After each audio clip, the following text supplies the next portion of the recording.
Elon now signals the alarm. Fix the bill, Mr. President. Good morning, Kuhner country. Okay, my friends, massive developments now over the last maybe 20 hours, 18 hours. So here is now what is taking place. Elon Musk has now fully come out against Trump's big, beautiful bill. And it is now shaken MAGA.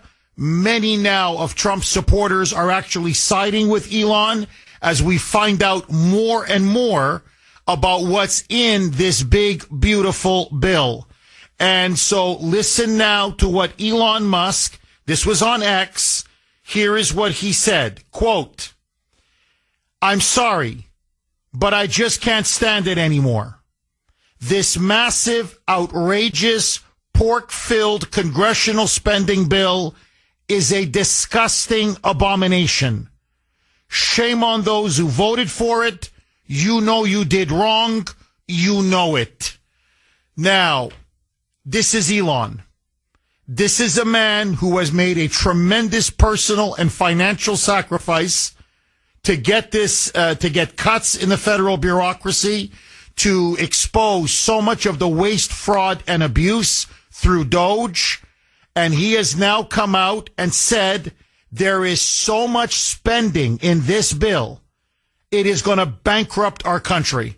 And as I said on X, and I'm going to repeat it right now because look, if I'm not here to speak the truth the way I see it, what's the point of me being behind this microphone? On this issue, Elon Musk is 1,000% correct. Now, don't get me wrong. There are many aspects of the big, beautiful bill I think are incredible. I love a lot of this bill. Love it, love it, love it. I think extending the tax cuts, no tax on tips, no tax on overtime, no tax, at least for a good chunk of your Social Security benefits, I think is going to help boom the economy. I think there's no question this is going to be rocket fuel for the economy.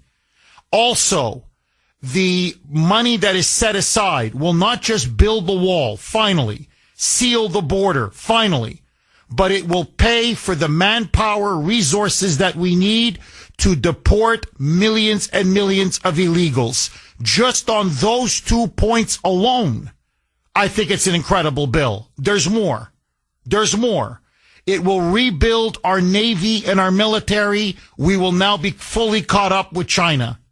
It reforms Medicaid, providing a work mandate for able-bodied people. So there's a lot there. It also provides reforms to needed reforms to food stamps, to student loans, as I said, to Medicaid. So there's a lot of good, juicy parts there. And I understand why Trump likes this bill, loves this bill in many ways. But the problem now is the ticking debt bomb. What the Republicans did, and in particular the leadership, is this is essentially 1,100, almost 1,200 page bill. It is eerily similar to Nancy Pelosi's. You have to pass it to find out what's in it. And now they've uncovered, and I want to give credit to Rand Paul here. I haven't agreed with Rand on many things recently. On this, I agree with Rand Paul and with Elon. It lifts the debt ceiling by $5 trillion. $5 trillion. This is going to bankrupt us. The spending that they have pumped into this bill, and Elon is right, every special interest is greased. Every district now gets, you want to talk about pork barrel spending. It is giveaway after giveaway after giveaway. After just 1 year alone, it is going to raise the budget deficit to a gargantuan $2.5 trillion. Biden had us at $2 trillion. This matches Biden and then raises him to $2.5 trillion. My friends, we're going to go broke. Now, I know Trump's argument is we can grow and grow and grow, and this will unleash economic growth. But I don't care how much growth you unleash. You can't make this up. The numbers are the numbers are the numbers. And so, as I said on X, and I want to repeat it, you look at the massive increase in the debt ceiling, $5 trillion, $5 trillion, plus the trillions and trillions of dollars that you're going to see in record budget deficits. We're at 37 trillion now. Within a couple of years, we're going to be, in 2 years, we're going to be at $45 trillion. It makes our national debt unsustainable. Literally, when Elon says it's going to bankrupt us, it's going to bankrupt us. We won't even be able to meet the payments on the interest on the debt. Already now, and I don't want to just keep throwing numbers at people, but even now, the number one, the most expensive item in the entire budget is just interest on the debt. $1 trillion that we spend every year not paying down the debt. We don't pay down a penny. $1 trillion a year, just interest on the debt. The military is our number 2 most expensive item. We spend more on the interest on the debt than we do on our entire military budget, the whole thing. It's just under $1 trillion for the military. Then you've got Social Security underneath that, Medicare, Medicaid. So, as Elon says, we're now going to be hitting a tipping point with this bill in about 2 years, 3 years. It's going to be $1.5–2 trillion just interest on the debt. We're going to become the United States of Argentina. Now, I thought from everything that I've been reading about the House bill that was passed, what was it, a week ago or 2 weeks ago, that it was going to add $2 trillion to the debt over 10 years. Well, you add in the Doge cuts, a rescissions package afterwards, you have a booming, expanding economy, we can manage that, and the country will turn out fine. But it's no longer $2 trillion. Now we're looking at $5, $6, $7, $8 trillion. They're spending money like a bunch of drunken sailors. And so Elon now is sounding the alarm. Rand Paul is now in discussions with President Trump. And this is my message to Trump. And I think this is Elon's message as well, and I don't blame him. Tell the Republicans to fix it. Tell the Republicans, for God's sake, cut the spending. Let me repeat it. Cut the freaking spending. Now, as I told Grace last night, we were having dinner, I said, the most incredible thing about this entire bill, this keeps COVID-level spending levels. This spends more than Biden. So we thought Biden's spending was out of control. This thing spends even more than Biden. Well, what do you think that's going to lead to when you have this kind of massive spending? It's going to lead to massive inflation. It's going to destroy the purchasing power of your money, my money. Why? Because now all you're doing is printing money. The Fed is just going to print and print and print and print and print. So the purchasing power of our dollar is going to be worth nothing. So, yeah, we'll have a booming economy. Great. I love it. But, you can't do tax cuts and spending cuts? No.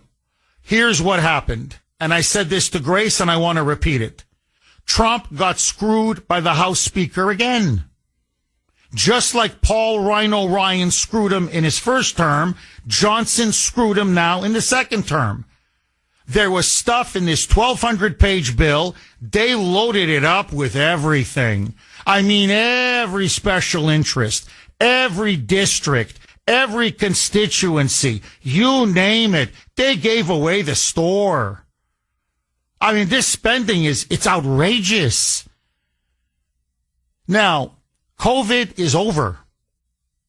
COVID is over. The Biden administration is over. We can't go back to pre-COVID spending levels. I'm talking 2019. So what Rand Paul is saying, what Mike Lee is saying, what Ron Johnson is saying, what Rick Scott is saying, what Elon Musk is saying, and frankly, what many in MAGA now are saying is to the president, a $5 trillion increase in the debt ceiling is not the hill to die on. I didn't vote. And I was looking at my two children when I was talking to Grace. We were driving back. We went out to eat. We went to Chipotle's because the kids love it. So let's give them a treat. I said, I'm not putting $5 trillion on their back. I didn't vote for $5 trillion, an increase in the national debt. Fix the bill, cut the spending. 619 on the great WRKO. Jeff Kuhner, Boston's Bulldozer. 617-266-6868 is the number.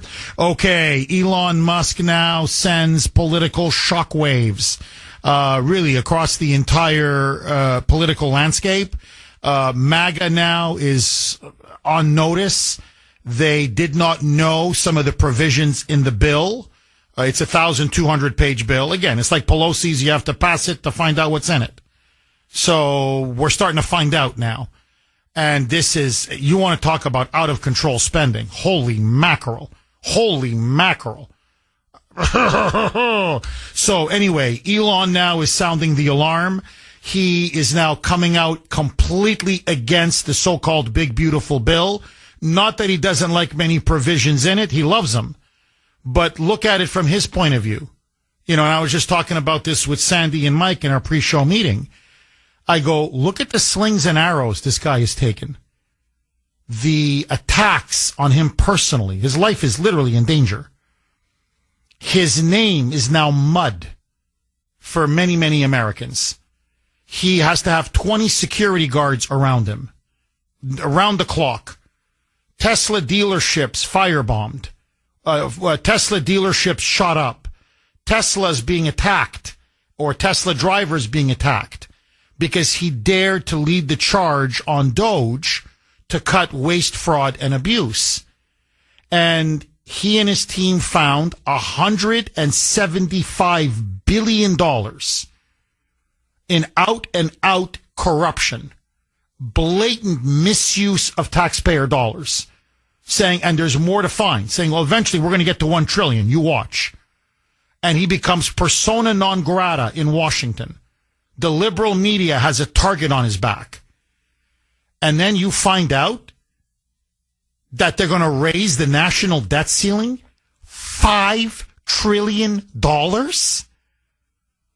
So, you know, Grace and I were talking about this, as I said earlier, and I said, you know, let's not quibble, okay? 175 billion, let's just say 200 billion, okay? That's what they found in waste, fraud, and abuse. I said, you know, that's a rounding number now. So at this point, well, let's just raise the debt ceiling not to 5 trillion, but to 5.2 trillion. I mean, to hell with the Doge cuts. Because that's what 200 billion is. Instead of 5 trillion, it's 5.2 trillion.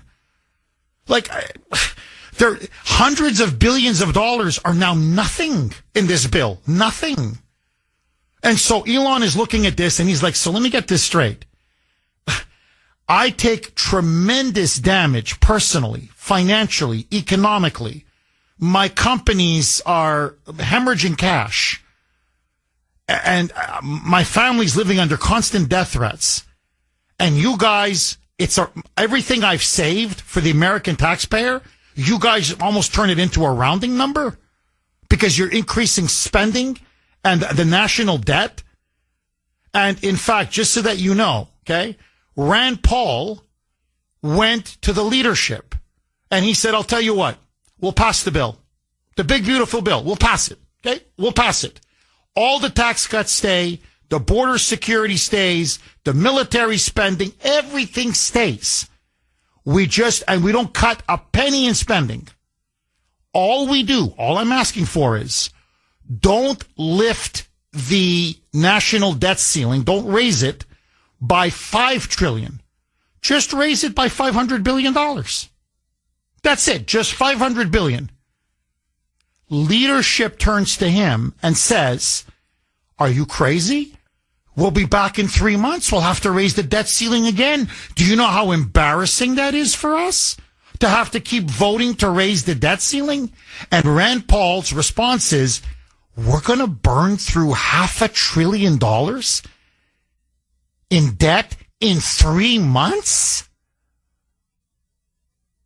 And you guys don't have the guts to make the tough choices to cut the freaking spending so we don't literally bankrupt our country and mortgage the futures of our children and grandchildren?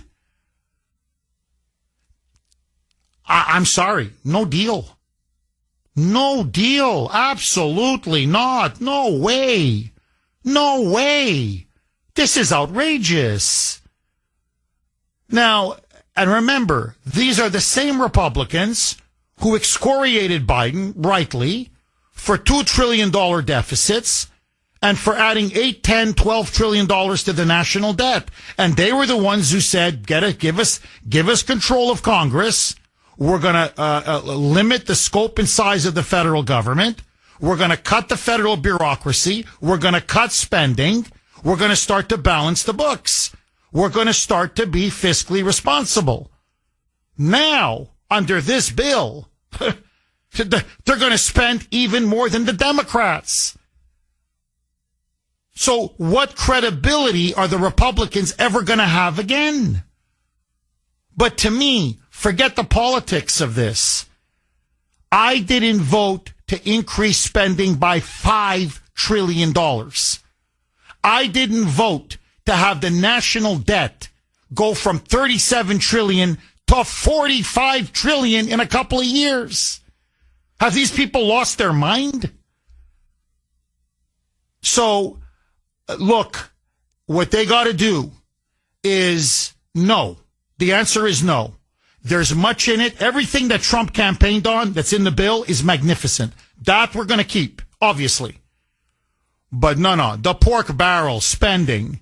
No. The $5 trillion in raising the national, the debt ceiling. No. The record budget deficits. No. Okay? No. You're going to start to cut the spending. You're going to get rid of the pork. No. We're going to start to be grown-ups. If I spent like this, if you spent like this, we'd be bankrupt. No one gave them a blank check to destroy and financially ruin our country. And I'm sorry, but I've got to say this. I know Elon is taking blowback from some people in MAGA, and I don't know why, because he's just being an honest man. He's being actually very loyal to Trump, saying, look, I'm not going to sugarcoat it anymore. Here's what I honestly think. This is what's in the bill. Okay? But this is a man, the wealthiest man in the world, who spent literally hundreds of millions of dollars to help Republicans win the White House, win the House, and win the Senate. And Mike Johnson and John Thune and the entire congressional leadership have managed to screw all of this up in 5 months. Like, how did you guys do this? It's time to go back to the bill, fix it, cut the damn spending. RKO, Jeff Kuhner, Boston's Bulldozer, 617-266-6868 is the number. You can also text the Kuhner Man at 70470, 70470. And as always, you can message me on Messenger. This is from Nancy. She wrote me maybe 15 minutes ago. Jeff, cut the waste and pass the damn bill. I'm with you all the way, Nancy. All the way. This is from Dave, our Western PA constitutionalist correspondent. Good morning. Well, good morning to you, Dave. Jeff, this big, beautiful bill is too big on spending. I'm with you, Dave. Look, let me just play 2 cuts and then I want to go to the phone lines. Elon kind of telegraphed. Now, this was a couple days ago, and he was interviewed by CBS. And he kind of telegraphed his growing opposition to the bill, that he wasn't happy. He didn't like the direction that it was going in, that he was starting to see things in the 1,200 pages that he found shocking, especially all of the out of control, massive spending and the pork. Listen to him. You could tell he didn't like it. Here's what he said. Roll cut 12, Mike. I was disappointed to see the massive spending bill, frankly, which increases the budget deficit, not just decrease it, and undermines the work that the Doge team is doing. I actually thought that when this big, beautiful bill came along. I mean, everything he's done on Doge gets wiped out in the first year. I think a bill can be big or it can be beautiful, but I don't know if it can be both. My personal opinion. So he's right. I mean, big in that kind of spending. These is multi-trillion-dollar deficits. Forget the first year. It undoes everything Doge uncovered in 1 month. What year? In 1 month. So, no, he's talking about this kind of multi-trillion-dollar deficits. Again, $2.5 trillion budget deficit. Biden hit $2 trillion. This is going to be $2.5 trillion.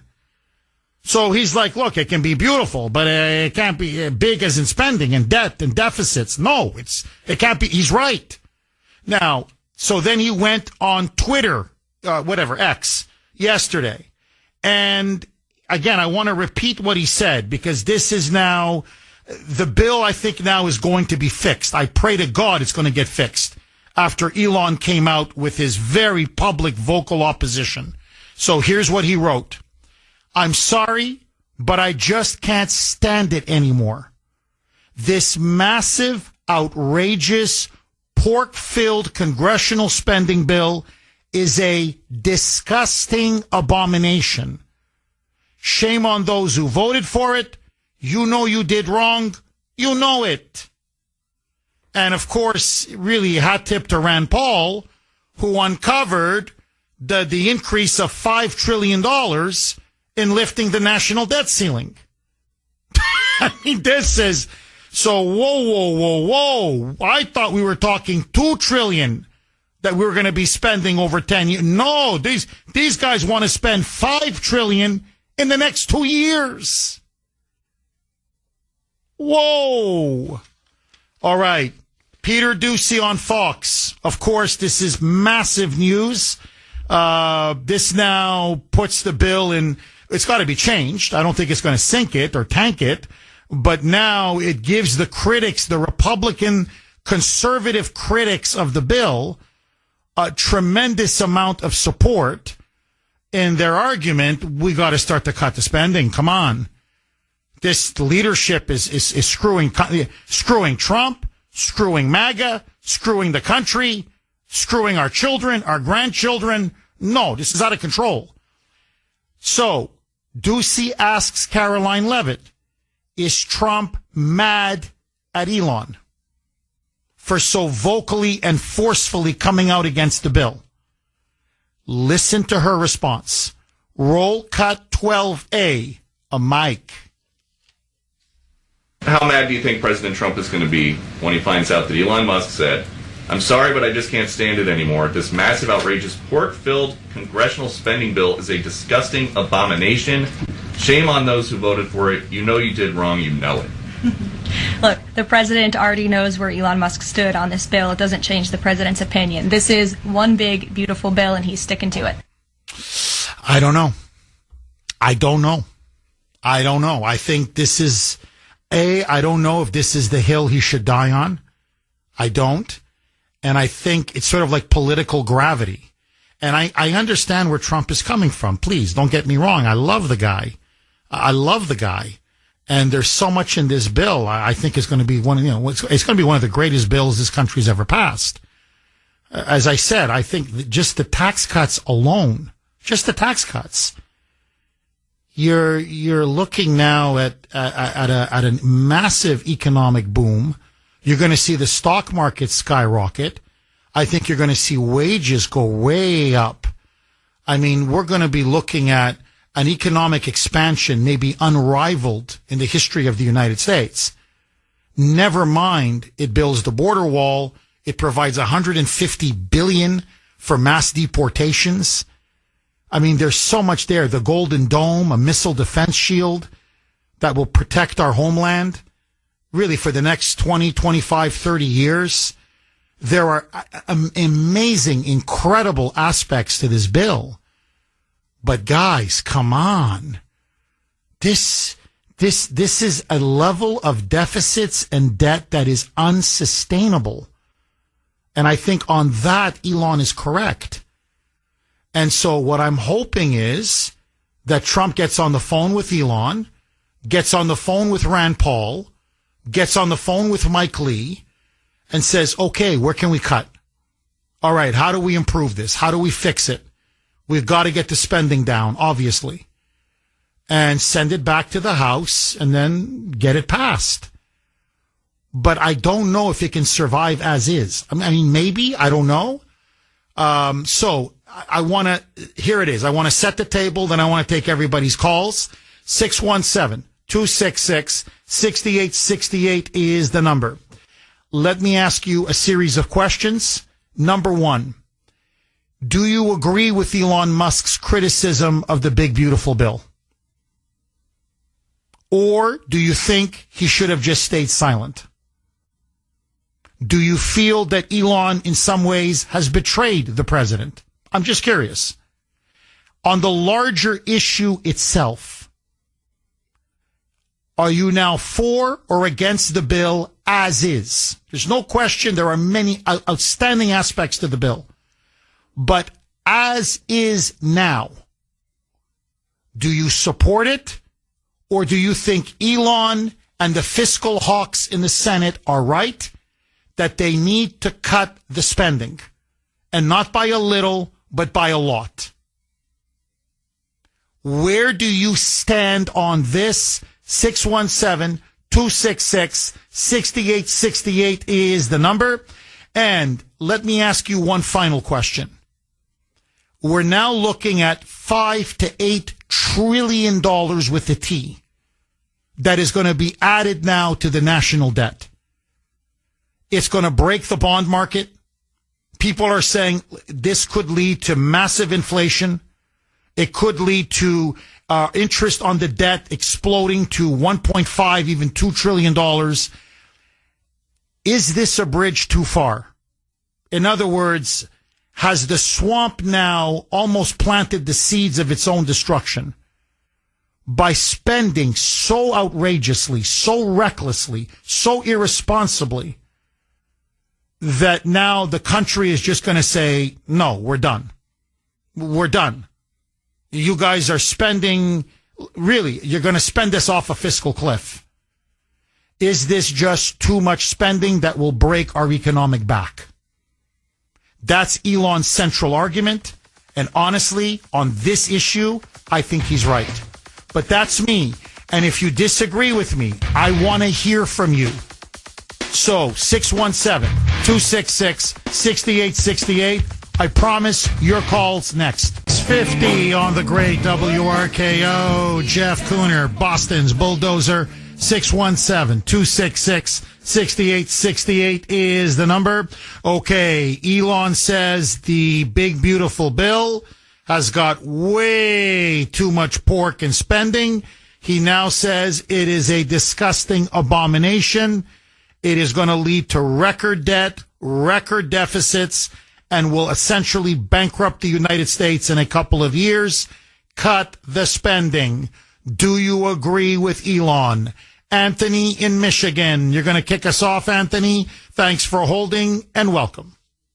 Thank you, Jeff. Let's get to it. A lot of people forget that Elon has been on the verge of bankruptcy a couple of times, both with SpaceX and with the Model 3. And I want to propose a question today to Kuhner Country. Kibono, who benefits? Do they not want the growth? You know, Kathy Wood's talking about us going from to 7.3 to 10% growth with this golden age of all these technologies kicking in. I want to pose something to you, Jeff. If his team can solve full self-drive, FSD, and autonomy, and eventually that'll go to his semi-trucks, these are paradigm-changing technologies, and it also works in the robot.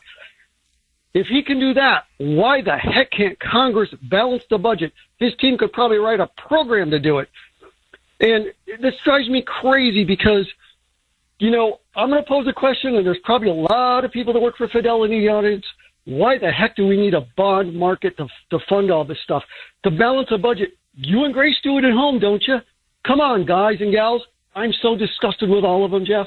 And you know, Elon said he's going to throw $100 million in the pot to try to throw a lot of these people out of office in the next go around.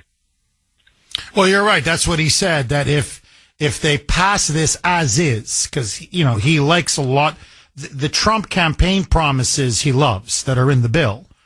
But he says if they pass this spending monstrosity, he says everybody who voted for it, he's going to, you know, fund a primary or fund election campaigns. As he puts it, they're going to all be fired.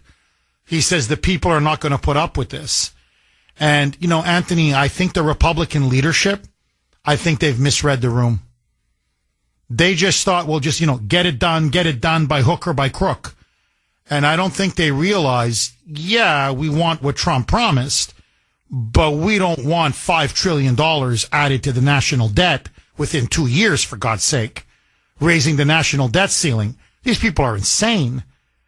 We also want spending under control. We wanted Trump to cut spending, and he promised he would. Now, I understand Trump is saying there's going to be rescission cuts coming after this, but they've already got $5 trillion set aside to spend. This is, I mean, Anthony, this is sickening. And look, Anthony, let me ask you point blank, because this is literally the analogy. You bring in $2,000 a month income. You spend $5,000 in expenses every single month. Tell me, Anthony, how long do you and your family survive before this whole thing goes kaput? I mean, could you sustain this over a long period of time? You take in $2,000, but you spend $5,000 every month? Could that work for you and your family, Anthony? Jeff, in fact, at some point you would be bankrupt, and that's where we're going with the potentiality of our currency going bye-bye. I think the only saving grace is, and there's been some hints of it, that the number of the amount of federal lands we have that have not been explored in terms of what are the resources within it that could be extracted in a judicious and environmentally friendly fashion. Is that worth worth 70 trillion or some outrageous number that essentially we have no budget imbalance, and we don't know about that? But that is a long shot, Jeff. But yes, my family would, you know, at some point the creditors come calling, and you're looking at Chapter 11. And I'll tell you, Jeff, it's your kids and my kids that are feeling the pinch of, you know, we used to go out to McDonald's and it was pocket change. What do you go out and spend at McDonald's now just for a burger and a fries and a drink? The inflation is insane. I do the food shopping in the house. I see it. Anthony, thank you. I'm with you, brother. I do the food shopping as well. I see it all the time. So this is look, it's, as Elon said, to his credit, it's unsustainable. It's unsustainable. Anthony, thank you very much for that call. I really appreciate it. Larry in Leominster. Thanks for holding, Larry, and welcome. Jeff, you need to help me. I'm kind of confused. So last week you were telling us that they had to pass the bill, and now you're saying let's put the brakes on it. What happened? The $5 trillion in the national debt, the debt ceiling increase. I had no one knew about that last week. I mean, at least I didn't. And when Rand Paul came out with that, what was it, a couple days ago, and said, guess what I found in this 1,200-page bill? I'm, okay, what? Well, they're going to raise the debt ceiling by $5 trillion. I'm like, what? I didn't know that. So, Larry, that was the difference. You know, like I said, you know, they were talking $2 trillion over 10 years. Okay, you do the Doge cuts, the tariffs kick in, you do some cuts afterwards, you've got a booming economy. We can handle that. But now, when they're talking about adding $5, $6, $7, $8 trillion into the national debt, holy mackerel. And you see, Larry, this is the problem. They give us these massive omnibus bills, these huge bills, always thousands of pages long. Why don't they just give us small single bills like we used to do in this country? So you give us a tax bill, you give us a border bill, you give us a military bill, you give us, you know, you just so we know what to vote on, what's being discussed. If it doesn't pass, you can kick it back, fix it, try to pass it again. No, what they do now is they pass these thousands of pages. They load everything. That's where all the graft and the corruption is. And you end up you're lucky if you end up finding stuff that's in it in time to try to change it. But Larry, to answer, that's the long answer. The short answer is when Rand Paul and then Elon said, well, Rand Paul told Elon, and that's when Elon said, I can't stay quiet anymore, about the $5 trillion that they're going to raise the debt ceiling. And that's just in 2 years.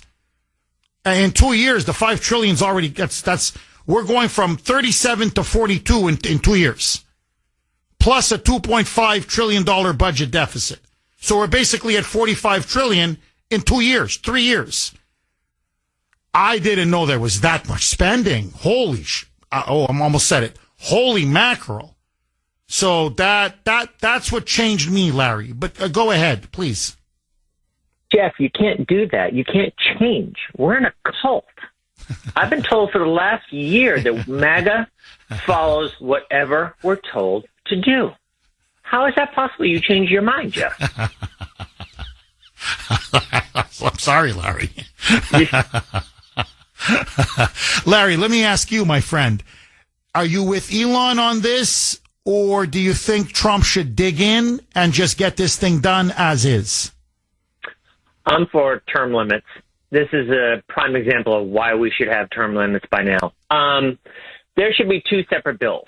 There should be one, nothing but the cuts that Trump wants, nothing but everything he wants done to improve the country, and then a separate spending bill that everybody can look at, everyone can, you know, say yay or nay on the different things and go from there.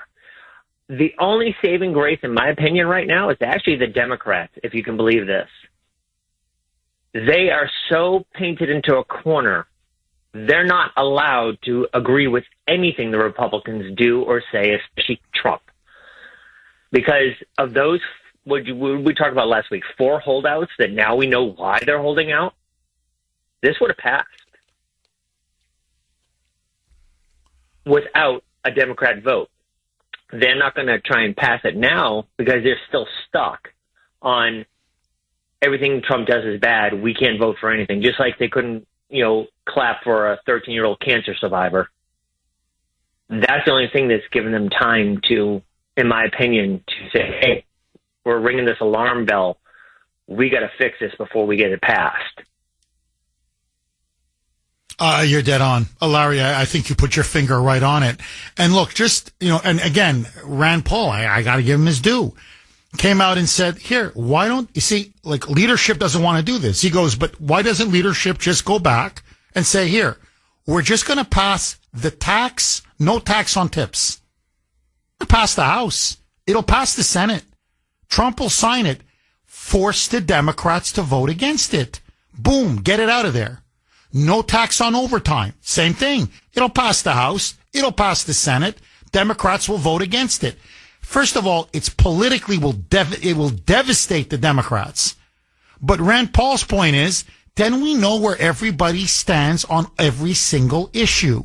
So you get the taxes done, which is going to help the economy boom. And then we can do an immigration bill. Who's against the wall? Let's find out. who's against funding massive deportations. Put that through. This is how we used to do things in this country. Now, it's just cram everything. I mean, even the kitchen sink, throw it all in there. Why? Because then every special interest gets greased. Every lobbyist gets paid.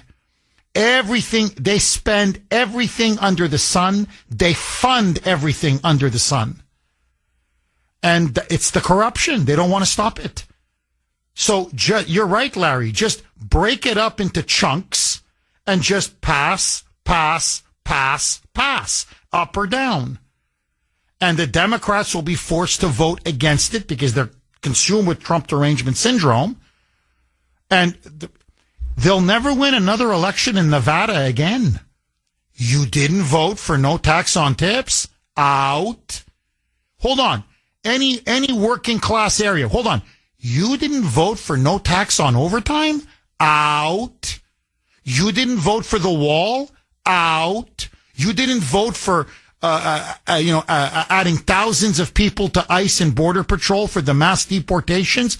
Out. You didn't vote for the Golden Dome, the missile shield? Out.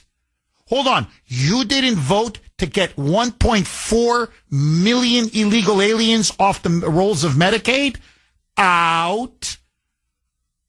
So you can take the really good parts of the bill that Trump campaigned on and vote on that one after another after another.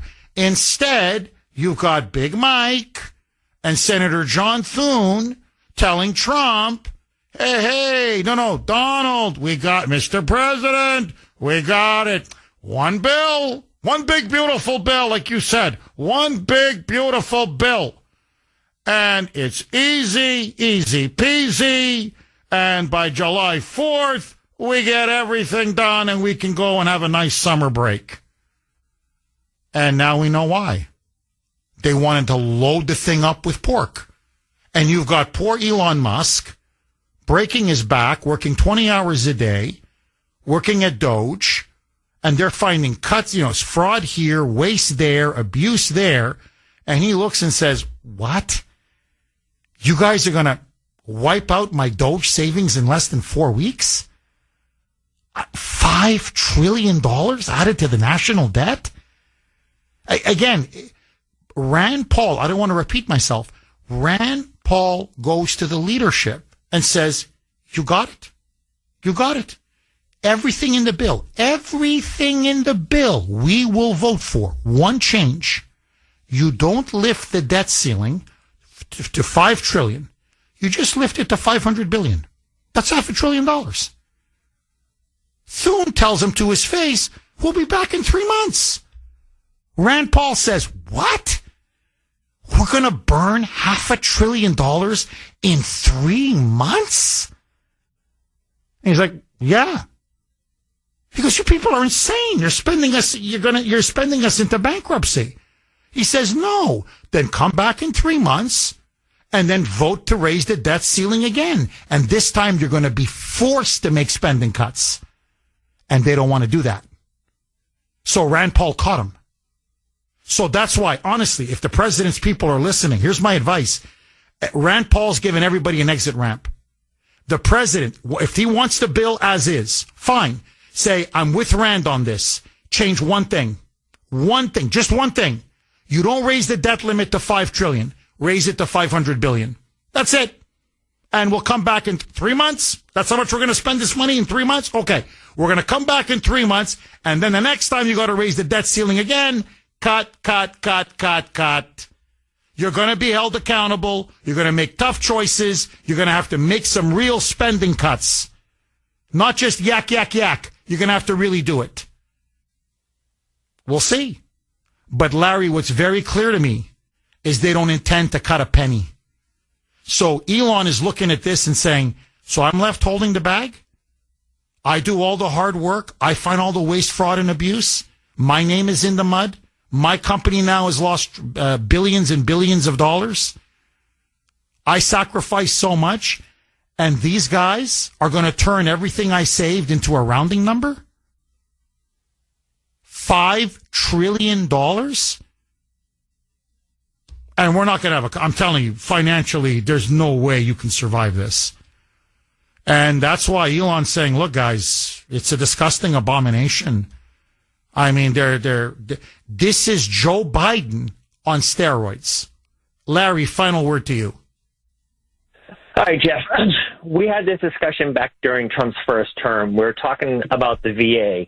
And I said I'd been in the system for 25 years, and I went through both sides, Democrat and Republican presidents. I just told you, before Trump, it didn't matter who was in the White House because the idiots in Congress make those decisions affecting the VA. It wasn't until Trump started getting bold and yelling at them publicly, fix this, that things started to change. This is no different. Whoever's in the White House gets great ideas, does all this stuff. It's the backroom deals that they're not aware of and they're kept in the dark on that is the death of this country. It's got to change. I'm with you all the way. All the way. Larry, as always, thank you so much, my friend.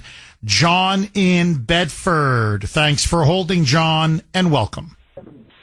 Good morning. Good morning, Jeff. Hi, hey, John. Jeff, what's the biggest albatross around Trump's neck right now is tariffs. And the biggest country that he wants to get to is China. So as you just said earlier, that this bill passes, it's going to wipe out the bond market. Now, who holds the largest amount of bonds for the U.S.? China. Yeah, communist China. Yep.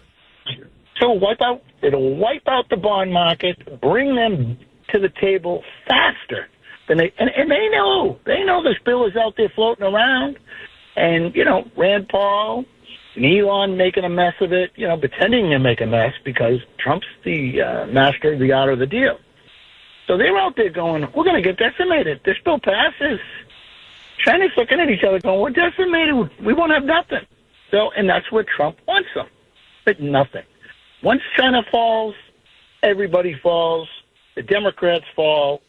China can vote. I mean, Trump can vote next year for the wage bill and all these other bills. I don't think that's important right now. But to get the tariffs in line, to get China in line, and destroy the Democrats.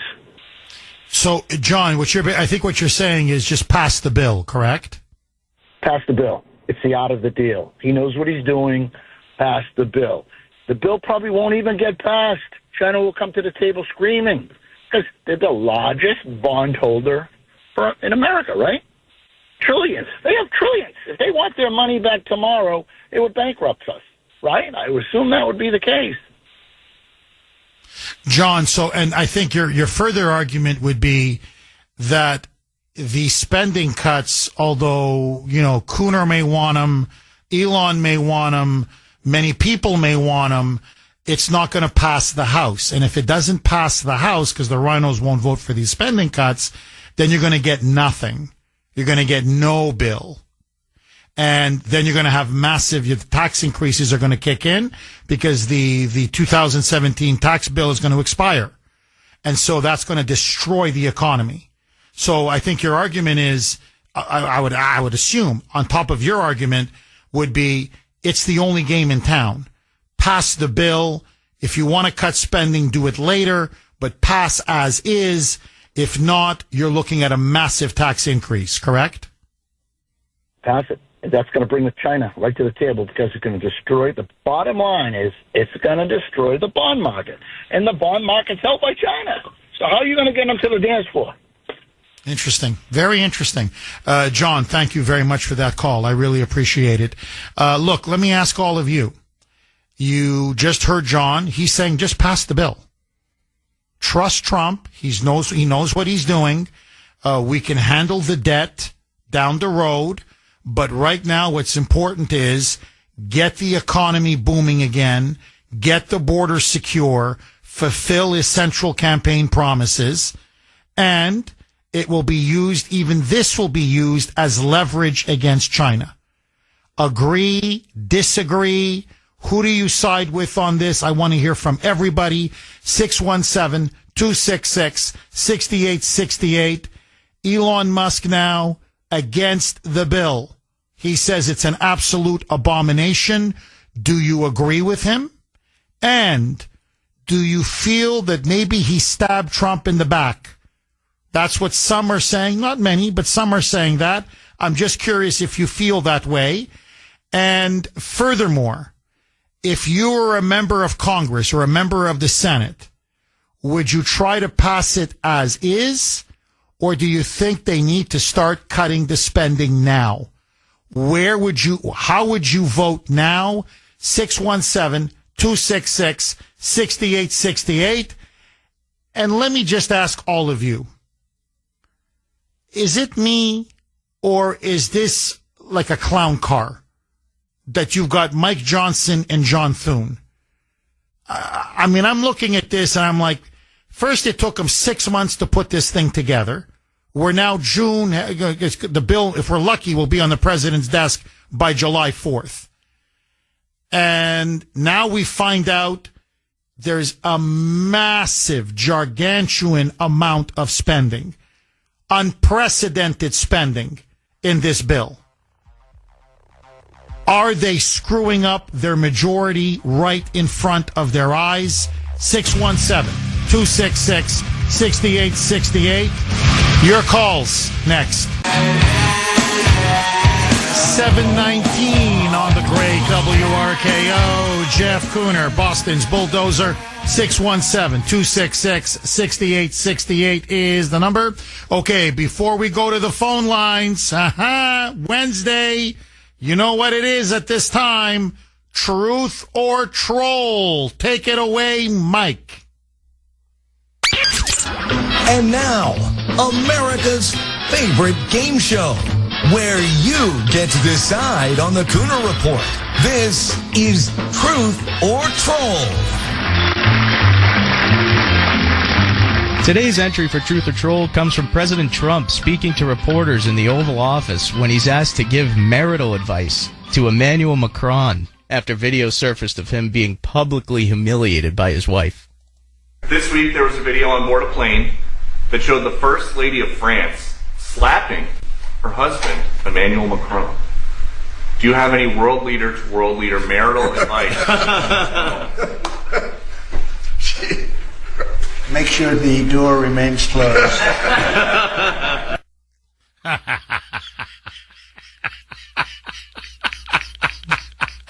So what do you think, Jeff? Is he trolling Macron there? Or is he telling the truth? I think he's telling the truth. It might be a little bit of both. Yeah. So let me ask all of you. His advice to Macron is, when you're having a marital disagreement, let's put it this way, and your wife is slapping you in the face, keep the door closed. Is he being truthful? Is it true? Or B, is he just having some fun and trolling? I want to hear from you. You can vote on our webpage, wrko.com/Kuhner, wrko.com/Kuhner, KUHN as in National ER. You can also vote via X, and I am very active on X. My handle there, at the Kuhner Report, all one word, KUHN as in National ER. Okay, very quickly, listen now to Speaker Mike Johnson, because he's coming under a lot of fire now from a lot of MAGA supporters for pushing forth this massive abomination. He is very upset and disappointed with Elon for coming out so forcefully against the bill. Roll cut 16A, Mike.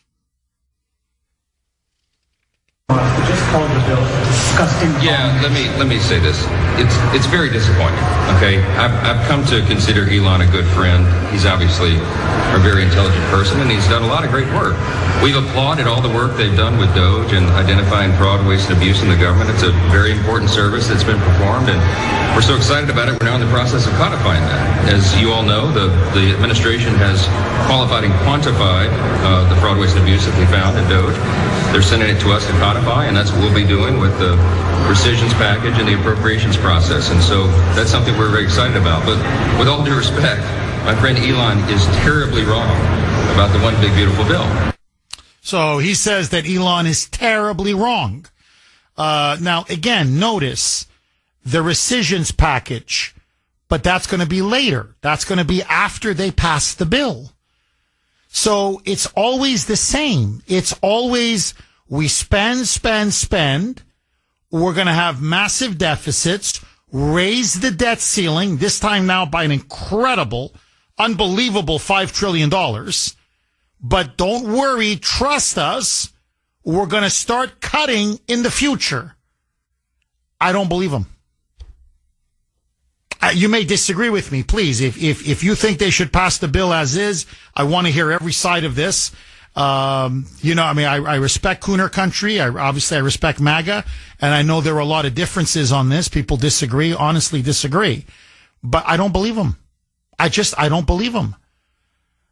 And look, I'm not generally a big fan of Brit Hume on Fox, but I heard him recently, and on this, he's not 100, as I like to say, but he's 1,000% correct. As Brit Hume said, he said, look, when I came to Washington 40, 50 years ago as a reporter, I honestly thought that the hardest thing that could be done in Washington, D.C. in Congress, the toughest vote to take, would be a vote on war, to send our men and women to die, potentially, to raise taxes, because it's very unpopular and could be your political death knell. He said, no, what I've realized is it's practically impossible. In fact, it has never been done.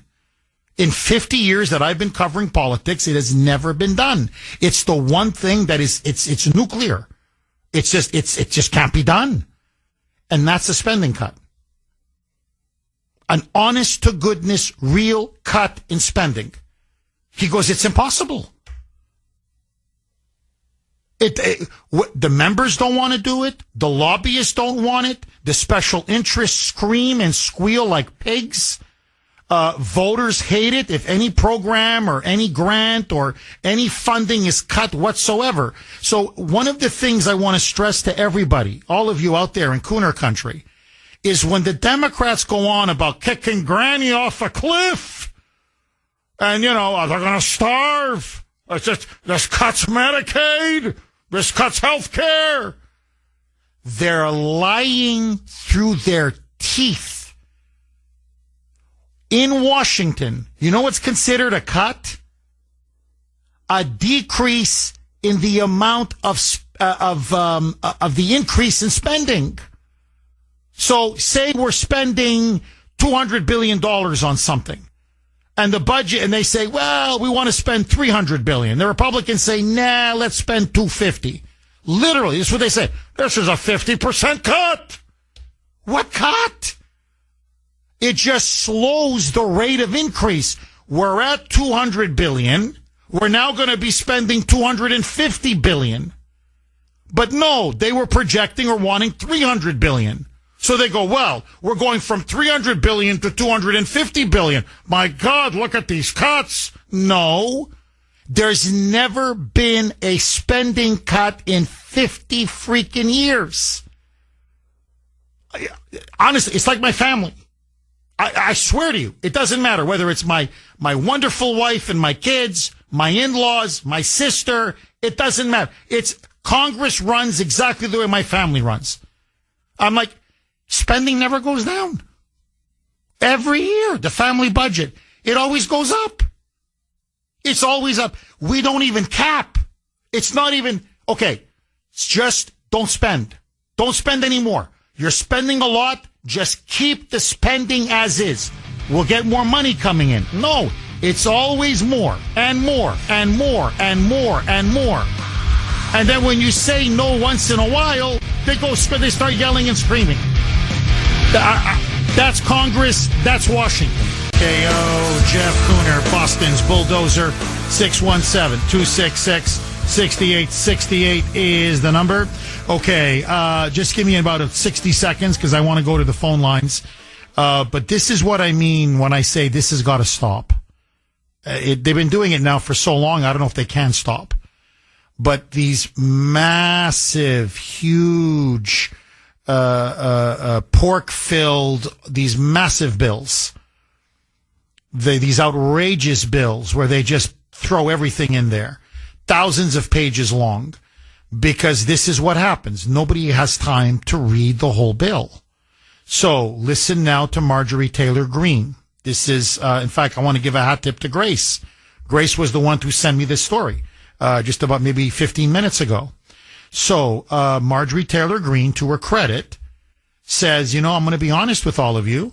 I just found out about this $5 trillion increase in the national debt, the debt ceiling. And she says, I didn't read the whole bill. I didn't have time, even though she voted for it, because she wanted to get, many of Trump's campaign promises and a lot of his agenda passed. She said, no, I didn't read the bill in full.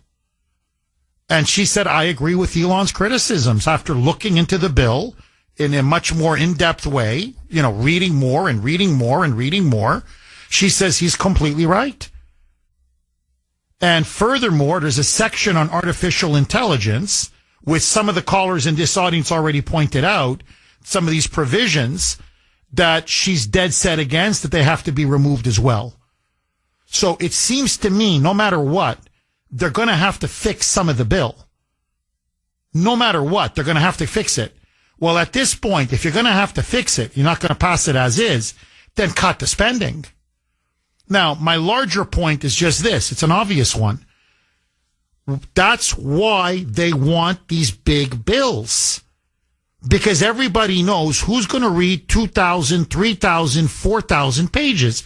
A, there's no time because they rush it so quickly. And B, it's the most boring reading on the face of the earth. You keep falling asleep. You can't get past 2 paragraphs. And that's the corruption. That's the heart of the corruption.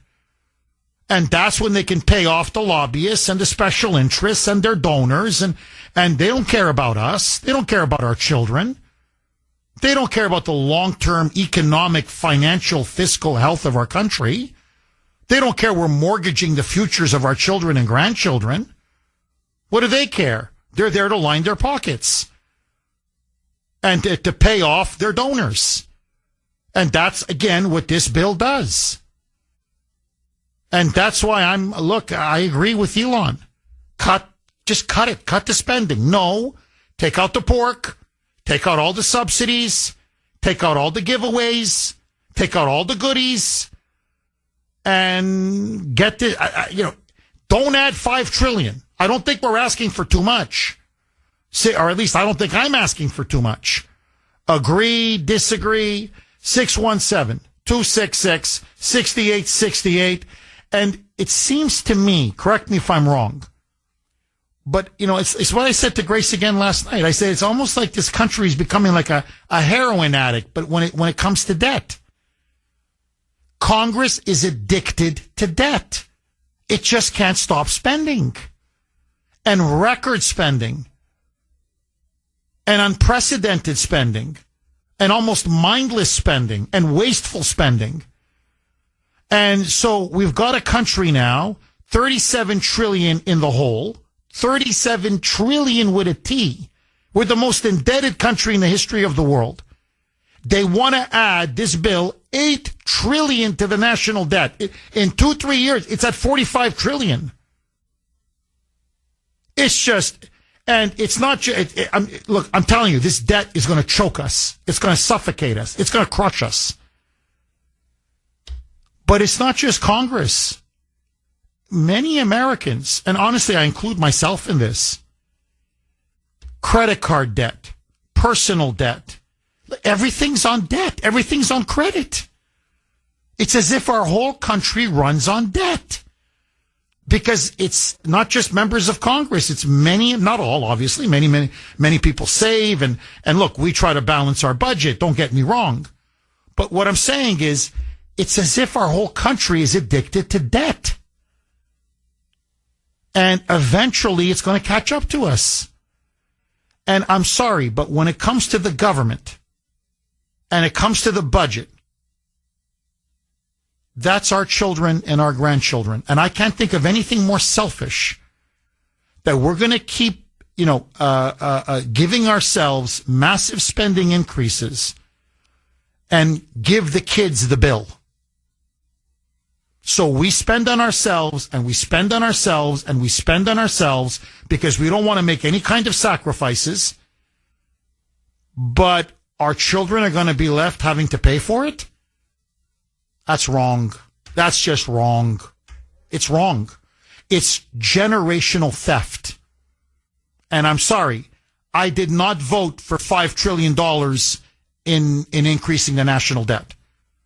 And I'm sure most of MAGA didn't as well. Agree, disagree. Ron in Holliston. Thanks for holding, Ron, and welcome. Jeff, good morning. How are you? I'm good. How are you, Ron? Good, good. Hey, reason for my call this morning is on June 14th, Flag Day, Saturday, the George Soros protests are going on, the No Kings and the Hands Off protests. They're continuing them. The silver socialists, I'll call them. But they're going to be in a lot of small towns. What they've been doing is they've been amassing like huge crowds and putting them in very small towns. And Walpole at the Common, from 11 to 1, they're going to be there. And I think that they should be countered. And I'll certainly be there in Walpole. So I'm just putting that out there. Ron, I mean, I get where you're coming from, but it's a little bit off topic. What do you make of Elon blasting the bill and now growing opposition among many conservatives and MAGA supporters to the so-called big, beautiful bill because it just spends way too much? Are you with Trump or are you with Elon on this one? It's that I would say I'm a fan of the tax cuts that are coming within the bill. The no tax on tips, the no tax on overtime.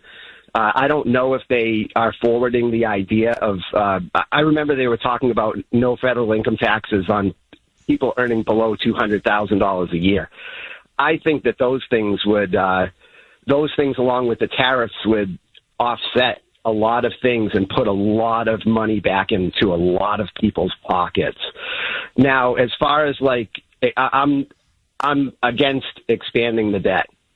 So I can see Elon Musk's perspective of going through what we've been going through with Doge to make all these spending cuts, but then it's kind of antithetical to raise the ceiling. Raise the ceiling for what purpose? That's the question, is why do we need all that room if it's not to incur further debt?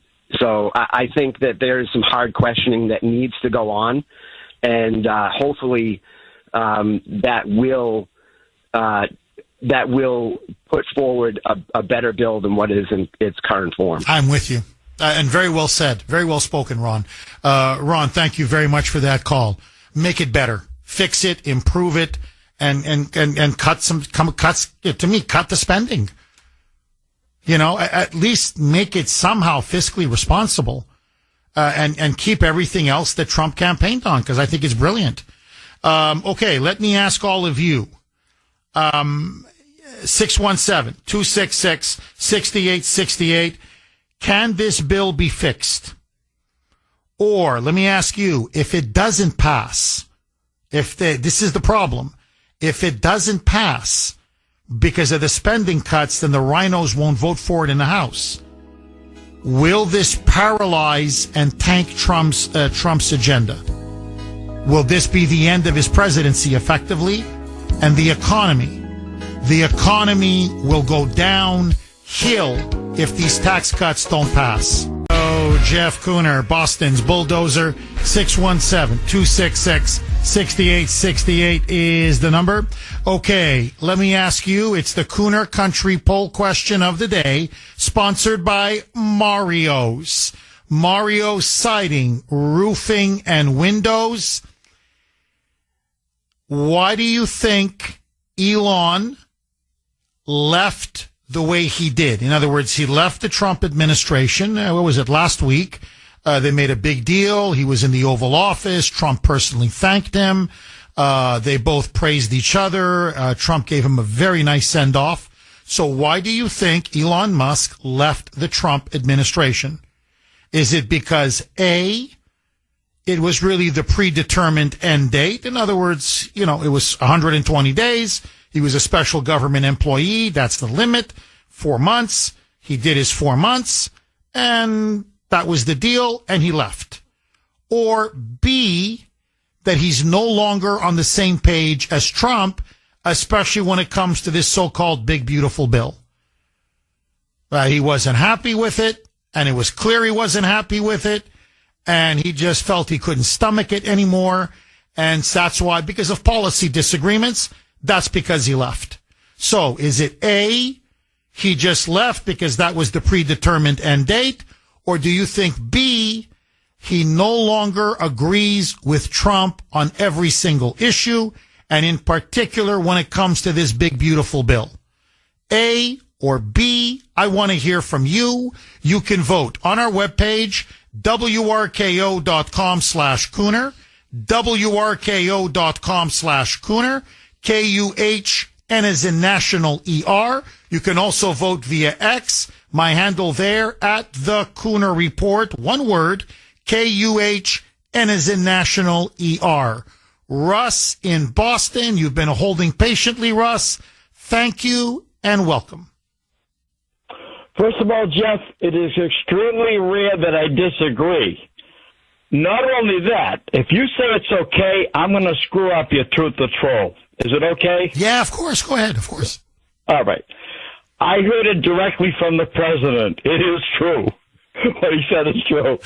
And like always, I can never wait to see what is going to come out of his mouth. I mean, he's just unbelievable, Jeff. I mean, there's no question about it, all right? No, Jeff, I'm not an economist. I'm far from it. In the last 40 years, I only respect two presidents, Reagan and Trump. President Trump not only has a brilliant track record, but like those who signed the Declaration of Independence, he put his life and wealth on the line to save this great country. I believe it will work. The Democratic Party has survived by creating and expanding the dependency class. President Trump's plan will turn the dependency class into the working class. It will prevent communist China from dominating the world. President Trump is our last and best hope. If he fully funds the military and cuts funding from the dependency class, he'll be crucified by the left-stream media. And the fact that I live here in Massachusetts, the majority of the voters here will believe it. Russ, so you're saying pass the bill as is, don't monkey around with it. If you push too hard on the spending cuts, you're going to lose, the rhinos or the more establishment Republicans in the House. And in the end, then you're going to get nothing passed. And if this bill doesn't pass, it's going to be a massive blow to Trump's presidency. I think, to be honest, it may destroy his presidency. He's got to get a bill passed. But worse, in some cases, the tax cuts are going to expire, which is going to lead to, I think, what are economists now saying, a $4.5 trillion tax increase if the tax cuts expire and they're not renewed, which would send this economy into a deep recession and would hammer you, hammer me, hammer everybody, because all our taxes would go up. So, Russ, am I reading you correctly? Pass the bill as is. If you want to do other spending cuts, do it in the future. This is not the time to do it, correct? Jeff, 100%. This is not the time to do it. The time is to get this so-called beautiful bill passed and move on and get this country back on the track to prosperity. Russ, thank you, as always. So you heard Russ. He's making the argument that, Trump is still making. That's Trump's argument, at least so far. And what Mike Johnson is saying and many others are saying, look, this is not, don't let the perfect be the enemy of the good. That's essentially their argument. So do you agree? If you were a member of Congress, knowing now what we know, because, a lot of information has now come out in the last couple of days, would you vote for the bill as is, or would you demand changes to the bill, especially more cuts in spending? In other words, are you with Elon and the fiscal hawks and some of the conservatives, or are you with Trump and Speaker Mike Johnson and John Thune? 617-266-6868. Listen now to Rand Paul. He now is completely with Elon on this. And to give him his due, he's the one who was reading the bill. And he's the one that found the $5 trillion increase in the debt ceiling. Listen now to Rand Paul on Fox saying the math in the bill just doesn't add up. Roll cut 16, Mike. The biggest objection I have to the bill is adding $5 trillion to the debt ceiling. I'm actually very supportive of the tax cuts. I don't accept the CBO notion that the tax cuts will lead to deficits. The reason I believe there'll be more deficits is they're raising the debt ceiling $5 trillion. We know that this year, most of the Republicans, not me, voted to continue the Biden spending levels in March. So we're going to go through September of this year, and the deficit for this year is going to be over $2 trillion. If you're borrowing $5 trillion, that makes me think you're going to add over $2 trillion, maybe $2.8 trillion next year. So it doesn't show me that you've turned around. If you look at the spending cuts, it's complicated because it's $1.5 trillion. It sounds like this enormous number, but it's over 10 years, so it's $150 billion a year. They're also increasing spending for the military and for the border, $300 billion. That's actually more than all the Doge cuts that we've found so far. So something doesn't really add up here, and I can't be on record as being one who supports increasing the debt by $5 trillion. I think that's irresponsible. Look, again, that's my position. It's Elon's, but I'm just saying I can't, in good conscience, I cannot increase the debt by $5 trillion. I can't. Like, I'm sorry, I can't do it. I can't look at my children, personally. I can't look at my children in the eyes and say, yeah, well, you know, I back something and you're going to have to pay for it. Sorry, Junior. Ava, sorry. I start working now and save because you're going to be paying a hell of a lot more in taxes down the road. I can't do it. But that's me. I want to hear from you. 617-266-6868. Mark in Milton. Thanks for holding, Mark, and welcome. Hey, Jeff.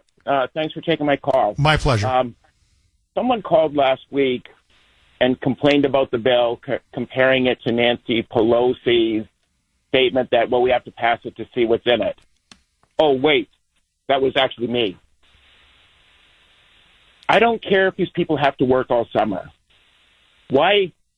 Donald Trump almost ruined his first presidency when he passed that reconciliation bill because he got pressured into it. I think if he doesn't pass this bill, his presidency will fail. And if he does pass this bill, his presidency will fail. So what's the answer? The top 30 items. We heard all about Doge and spending cuts. The only way to do that is to take this bill page by page and pass it page by page. I don't see any other alternative. Oh, in other words, Mark, break it up into pieces, right? And just, pass the tax cuts and pass the border aspects, the deportation border aspects, pass the Iron Dome or the missile defense shield, pass that, whatever, and just do it piece by piece by piece, correct? Yes, and the beauty of doing like that is you get to see how each and every member of Congress and every senator votes. So we know exactly where they stand on every single issue. And they can't say, well, I had to vote for the bill because of all the good in it, or I didn't vote for the bill because of all the bad in it. Now they get to put their reputations and their work efforts actually on the line. This bill will destroy, either way, this bill destroys Donald Trump's presidency. It destroys J.D. Vance's opportunity in 3.5 years. It destroys everything that MAGA seems to stand for. And, oh, by the way, we need to stop being like Democrats. Everything that our side does is not good. And we need to call it out when it happens. And you know what? And when people disagree with from our side, who disagree with our side, we are not traitors. all of this attacking of some of the rulings on the Supreme Court, some of it warranted, some of it not. But the Supreme Court overall has done a pretty good job. I don't understand some of their rulings. Mark, please. I'm not trying to, it's not that I'm afraid of the topic or anything. I don't want to get, because this is such an important issue. I don't want to get distracted now with the Supreme Court. But your point is 1,000% valid. Just because you disagree with something that Trump does or what doesn't make you a traitor, right? Or that our side does doesn't make you a traitor. You're completely right. Mark, I just want to go back to what you were saying. I understand where you're coming from when you say, Jeff, well, if the bill doesn't pass, Trump's presidency is destroyed. I get it. Why? Because it's obvious. It's his tax cuts being made permanent. It's no tax on tips, no tax on overtime. It's everything, the provisions for the border, for deportations, his border wall. It's everything he campaigned on. So, yeah, I get it. I mean, then his presidency will grind to a halt and his agenda now will be suffering a major defeat. So I get that. But say it passes with the massive spending increases and the lifting of the debt ceiling by $5 trillion. How does that destroy his presidency, Mark? Flush that out a little bit more. Because it goes against everything that he campaigned on. He campaigned on, among the obvious, the border, etc. He campaigned on fiscal responsibility. He campaigned on, I'm a business guy. You walk people through what Congress considers a cut 20 minutes ago, where a cut is really just less of an increase. I don't think a business guy thinks about it like that. This goes against just, it'll lose people like me, that's for sure. Well, and I think, and Mark, look, and that's what many of Trump's supporters are saying. I would even say, frankly, the majority, where they're saying, look, you told us that you were going to reduce the size and scope of government. You told us that Biden's budget deficit, and it's all true, were, fiscally irresponsible and reckless. And here we got a bill that actually spends more than Biden ever did and puts even a bigger hole in the deficit and in the national debt. So, in other words, it'll destroy his credibility and that of MAGA. And look, I think from this point forward, the Republicans will own the national debt. This is what's incredible. And I think in the future, who's ever going to believe, when the Democrats come back to power, and they will, it's always cyclical, right? These things, goes back and forth. When Republicans say, well, we got to cut spending, we got to be fiscally responsible, we got to balance the budget, no one's ever going to take them serious again. So I think you're right, Mark. It's going to damage Trump's credibility, but it's also going to really damage MAGA's credibility. And in the end, this is what I know the president's people are listening, and this is what I would plead with them right now, is a $5 trillion increase in the national debt, in the debt ceiling. Is this the hill that the president wants to die on? I understand there are outstanding parts of the bill, no question. But $5 trillion is $5 trillion is $5 trillion. And Rand Paul is right. You're looking at $2.5 trillion budget deficit this year with this bill. Biden's was $2 trillion. This is 2.5. Almost $3 trillion. So you're looking at adding $8 trillion to the debt in the next couple of years. That's $45 trillion. We're Argentina. Like, you don't have to be an economist to figure that out. So I know the president's counter argument. It's a good argument, which is, but the economy's going to grow. The economy's going to boom. When the economy booms, the tax receipts are going to pour in. It's going to offset a lot of this. Okay, but man, that's a gamble. That's a big gamble. Cut the spending now. You cut the spending now, you get everything. Mark, am I wrong? Final word to you. That is exactly my point. And can I just throw one thing in about the bill and the no tax on tips? Yes. I don't think people realize it's only the first $25,000 of tips, and the person claims it as a deduction. people need to be more informed. I don't know if there's a ceiling or a floor on the no tax on overtime, but when people find out, and there's lots of people who make a lot more money than $25,000 in tips. I mean, I would love an extra $25,000 deduction on my tax return. So it's a great benefit, but it's not no tax on tips. Whoa, No tax on Mark, tips. whoa, Mark, this is huge.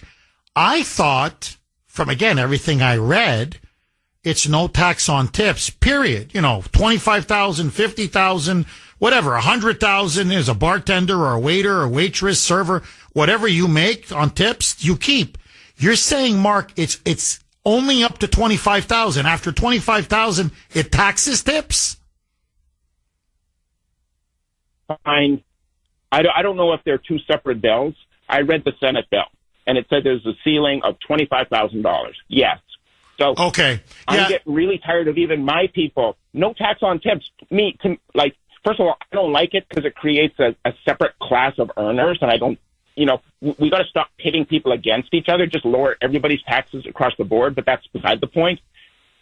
If it's the Senate bill, there's a ceiling of 25. Everything above $25,000 is taxed. It's a $25,000 deduction if you're a self-employed. Yeah, Mark, what Sandy is telling me in my ear, and we'll just obviously fact check this, but she says it's the other way. She says you're right, but it's the other way around. That the House bill caps it at 25,000, and that's it. But the Senate bill, there's no limit on tips. I took it out of Senate bill, something that, Sandy may be right, but somewhere in there is a limit. No, I hear you. No, I think there's no doubt about that. Yeah, just whether it's the House bill or the Senate bill, and Sandy's saying the House bill caps it at 25, right? Okay, so the House bill is 25,000 on tips capped. Senate bill, there's no limit. Yeah. So now they're deciding whether they should do it as a standalone, just, do a one bill on whether you should tax tips or not, or include it in the big, beautiful bill. Rand Paul is urging, and I think he's right on this. He says, no, take it out of the big, beautiful bill and just put it in the House, up or down. Do you want to tax tips? Yes or no? And he says it's gonna pass. And Rand Paul wants no limit. No, not 25,000, no limit. And he says the Democrats will vote against, and you can devastate them.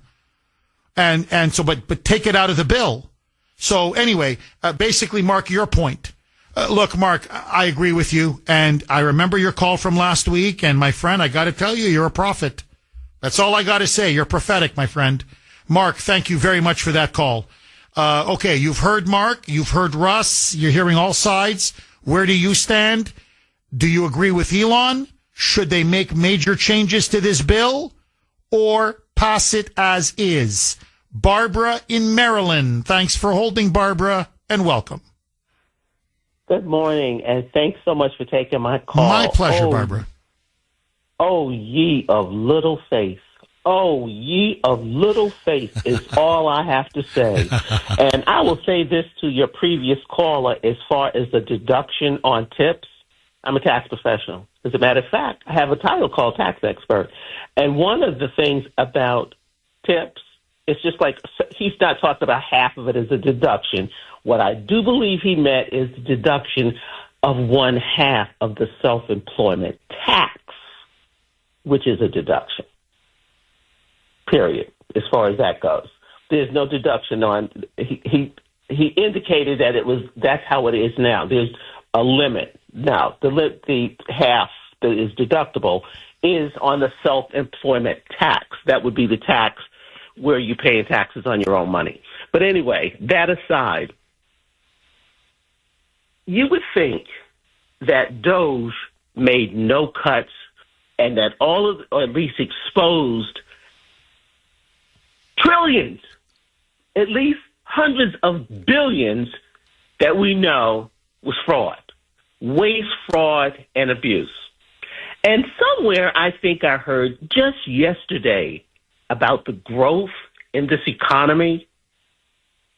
Is there anything that indicates to anyone who is listening that this economy is not going to boom, that it is not going to have more jobs, it's already started.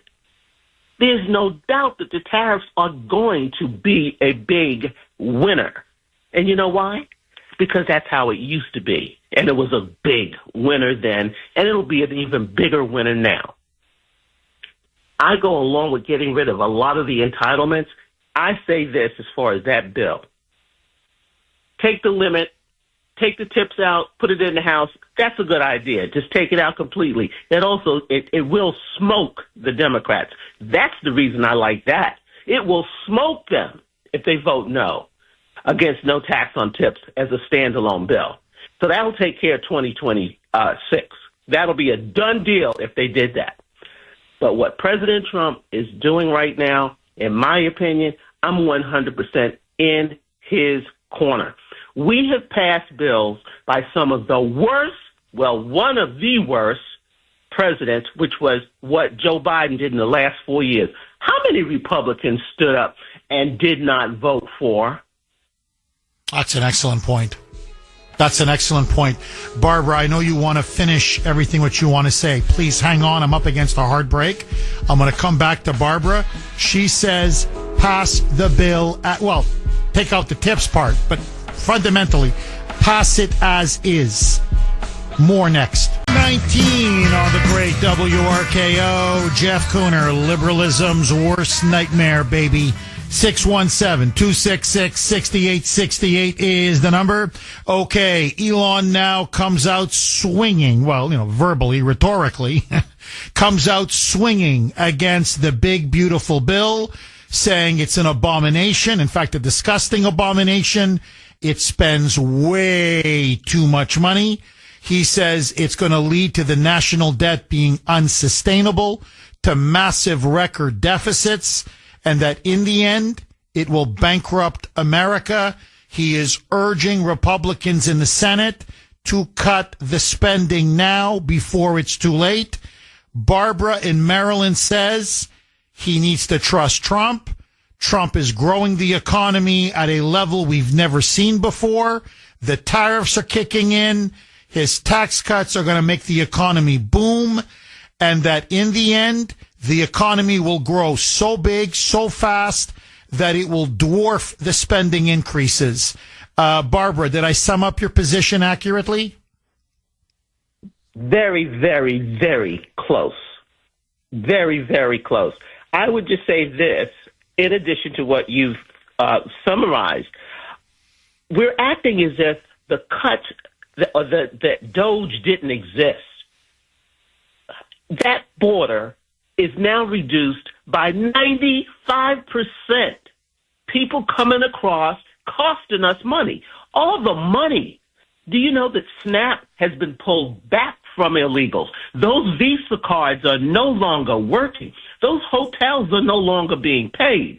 I think we're ignoring what is going to happen just naturally, and Doge has not left because Elon, the people that were working with him are still a part of the administration. Elon had a time limit as to how long he could be as a director in the administration. Anyway, there's a conflict of interest. Something I've heard that, and I believe that is absolutely true. However, we have gold, liquid gold under our feet. We will control the market on energy. Good gosh. I mean, when I say, oh, ye of little faith, I just believe that if we cut out a few things, and the tips would be one, and I will repeat, that bill, if Democrats voted no against that, it'll get rid of them for another cycle or two. Working people have lost anyway. They've lost men. Let this thing get in place. Let Republicans show some kind of unity and all these Monday morning quarterbacks. Where were you when Joe Biden was destroying the country? Where were you when Barack Obama was doing all that stuff that Republicans supported? Give him a chance to get what he wants. I'm telling you, it's the way I feel. I was behind him in Butler. I stood behind him then thinking it was firecrackers and it was bullets. And I'm standing there with my camera, and I'm telling you, I think this president is going to pull this off. He's got trillions coming in manufacturing. Now he's talking about getting trade schools going. It's going to take money to do that, but I'm telling you, I just believe in him. I believe in the American people. I think we're going to be I'm a grandmother, so this is not for me. But what I see in the future for our children and grandchildren, just from getting started doing something different, getting rid of all the fat and the pork and giving away our money, giving away our wealth all over the world, everybody playing us for chumps. The countries that have been taking advantage of us, that's ending. That has got to have a positive effect, and it's all going to work out. I think it'll all work out, Jeff. From your lips to God's ears. From your lips to God's ears. Barbara, I always love listening to you when you call in. Barbara, thank you very much for that call. So you heard Barbara. Don't tinker with it. I mean, if you want, take out the no tax on tips. She says politically it'll annihilate the Democrats. I agree with her. But overall, her point is, look, now is not the time for these massive spending cuts. Pass the bill. This will unleash an economic boom this country's never seen before. It'll really codify much of Trump's agenda. That's what we need. America will soar. Let Trump be Trump. Agree, disagree. Paul in Acton. Thanks for holding, Paul, and welcome. Hello, Jeff. Hi, what Paul. you just said is, hello, Jeff. Barbara is exactly right. There's one more element, one more dimension that you haven't mentioned today, nor anyone else, and that is the rules of the reconciliation game. It takes 51 votes only. If you can't go back to the well until time passes, and then you need 60 votes. So the reason why it has to be, the reason for these big monster bills is that because of the reconciliation rules. If the Democrats were honest people, then you could maybe think rationally and hope to get past the 60 vote barrier. But the problem is that reconciliation game, ever since that got instituted, all the logic that you and others have been professing would work nicely if we lived without the reconciliation rules, if there was rationality. But we've been poisoned for decades. There's a giant tidal wave of toxicity, not only in the money aspect, but the economic game is a magic carpet. If people lose confidence and they vote Republicans out, the gavel will go to the other side. They'll hit us over the head. They'll impeach, and everything will back even worse than before. So I beg you to take account of the reconciliation rules. And Musk and Rand Paul, for all their purity, they are not playing by the rules of reality. The Democrats are. That's why they're so strong and cohesive, because they know all they need is power and the gavel. Mr. Trump, I've shook his hand back in 2015. He's an honest man. I'm an octogenarian. I've seen it all. And Barbara is absolutely right. And you have got to wake up and talk to the professionals, not only tax professionals, but political professionals who will explain to you how it is actually played. And so the reality is that we've got to have this transition over the top of this tidal wave. And the $5 trillion debt ceiling, well, that may cause some pain, but Mr. Rand Paul is not. There's one driver on this bus, and he has only one chance to turn that big steering wheel. And you can't go back again by the reconciliation rules. Do you understand what I'm saying, No, sir? no, you're right. No, Paul, and please call me Jeff, Paul. I'm not that important. Please don't call me sir. Call me Jeff. No, I hear you. And this is an argument that Trump's making as well, saying you can't cut discretionary spending in a reconciliation bill. So he's saying we're going to do the Doge cuts, but it can't be in this bill. Liberal Bull, 617-266-6868. Okay, Sandy and I were literally just talking like 5 seconds ago. Why was Paul so loud on the phone? And he did say he's an octogenarian, so he's, in his 80s. I said, hey, great call. He made excellent points. I suspect he probably has a hearing aid. I mean, I don't know. I'm just guessing. So maybe that's why he feels the need to speak very loudly. But anyways, I don't care. Loud or soft, it was a very good call. Okay, just super quick because the lines are full. 617-266-6868 is the number. All right. This is to show you how hard it is to get any spending cuts whatsoever. Where I keep saying this, in the 50 years, they don't cut spending. They've never cut spending. All they cut is the rate of increase. They slow down the rate. That's what's called a cut in Washington. They slow down the rate of increase. And then the Democrats and the media, and this is what I find so disgusting, they demagogue the issue. So, whatever. They're going to push Granny off a cliff.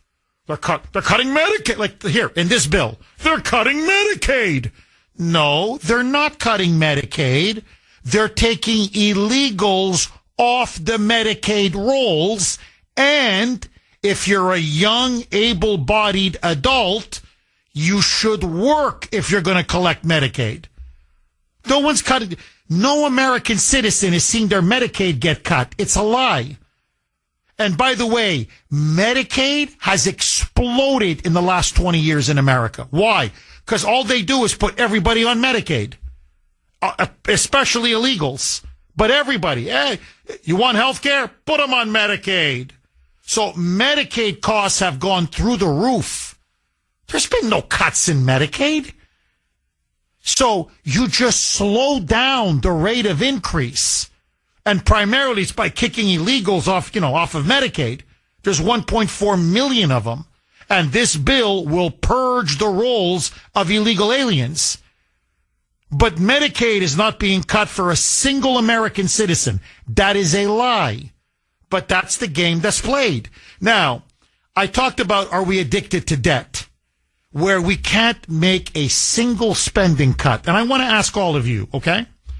Not at a macro level, at a micro level, households. When we make a decision in our home, Grace and I, we're going to tighten our belt. We're going to limit the spending. We're going to make some cuts. Now, I don't ask myself or Grace or whatever, well, we really like it. We really love it. If we don't have the money, we don't, for example, the kids want to go to Disney World. No, we're not going to Disney. Why? It's too expensive. Can't afford it. Maybe next year. So whatever. We don't eat out as much. Why? It's too expensive. Oh, but we really love pizza. Well, I'm sorry. We're just, buy frozen pizza and put it in the oven or the microwave or whatever. In other words, of course you give up things that you like, but that's the nature of reining in your spending. Now, every household does it. You do it. We do it. Everybody does it. Nope, not Congress. So, Paul made the point, and he's right, because it's the reconciliation process. You cannot cut discretionary spending. You have to go after, like the entitlements, spending that is every year. So you can't go after the discretionary stuff. And that's where Doge found a lot of its cuts, was in discretionary spending. So the argument that Trump and Stephen Miller and, Mike Johnson and others are making is we're going to do the cuts to Doge. We're going to codify them. But we can't do it in the big, beautiful bill because of the reconciliation process. But we're going to start to do it after or along with the big, beautiful bill. Here it is. President Trump, the White House, yesterday sent Congress. Now, remember, what did Doge find?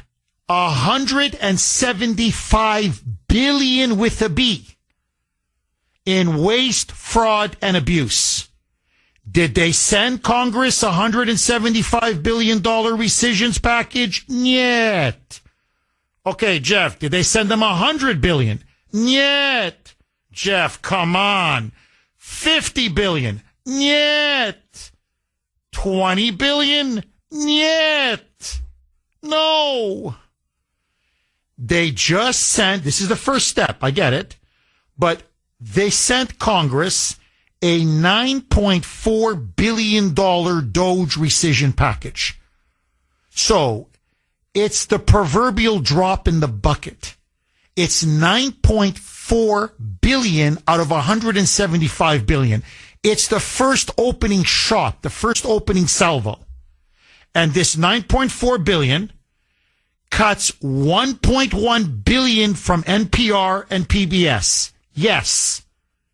And it cuts $8.3 billion in foreign aid and, of course, USAID funding, where we found so much of the outrageous abuse and fraud that took place. Now, this should be a slam dunk. If you're a Republican, this $9.4 billion is like, it's like breathing. This should be, oh yeah, okay, yeah, let's pass it. Yep, I'm all for it. Yep, just give it, we take, put it in a bill, pass, Senate, pass, President signs, right? Nope, because nobody can cut freaking spending. Susan Collins just came out. She's against it. Why is she against it? Because some of the USAID programs and some of the foreign aid programs, they go towards global health care. And I don't want to see us cut global health care. So, no, we're not going to cut. Why? Because we don't want to cut global health care. Number one, we can barely take care of our own citizens as health care. We're at $37 trillion in the hole. We're running $2 trillion, maybe if this bill passes, $2.5 trillion budget deficits. We're broke. What are we doing? Funding healthcare programs around the world? Okay, but again, nobody can take a cut. Like, we have to have everything all the time. Everything, no matter what.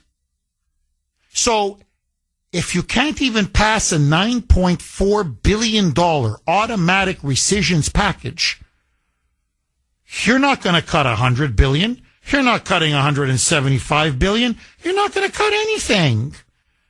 And that's our problem. Nobody wants to cut anything. Nobody wants to sacrifice. Nobody wants to do without. Everybody, it's like all of these special interests, these greedy, selfish special interests and pet projects, nobody wants to sacrifice. And if it bankrupts the country, it bankrupts the country. That to me is what's outrageous. Agree, disagree. Tricia in Melrose. Thanks for holding, Tricia, and welcome. I want to say thank you for all that you do, and you're really sticking your neck out for everybody, and everything, a lot of things you say are very true. Oh, thank you, Tricia. And also, I'm sorry about your father and everything. Thank you. And we shouldn't have to go through these things. I mean, I watch everything on TV. I make myself watch the Senate and the Congress. I am so disgusted by what I see, the hypocrisy and the lies, and all the manipulation and everything else. Barbara was right. And if we get oil in this country, not just the tariffs that come in from the manufacturing jobs that come back, if we get oil in this country, our country's going to be very prosperous.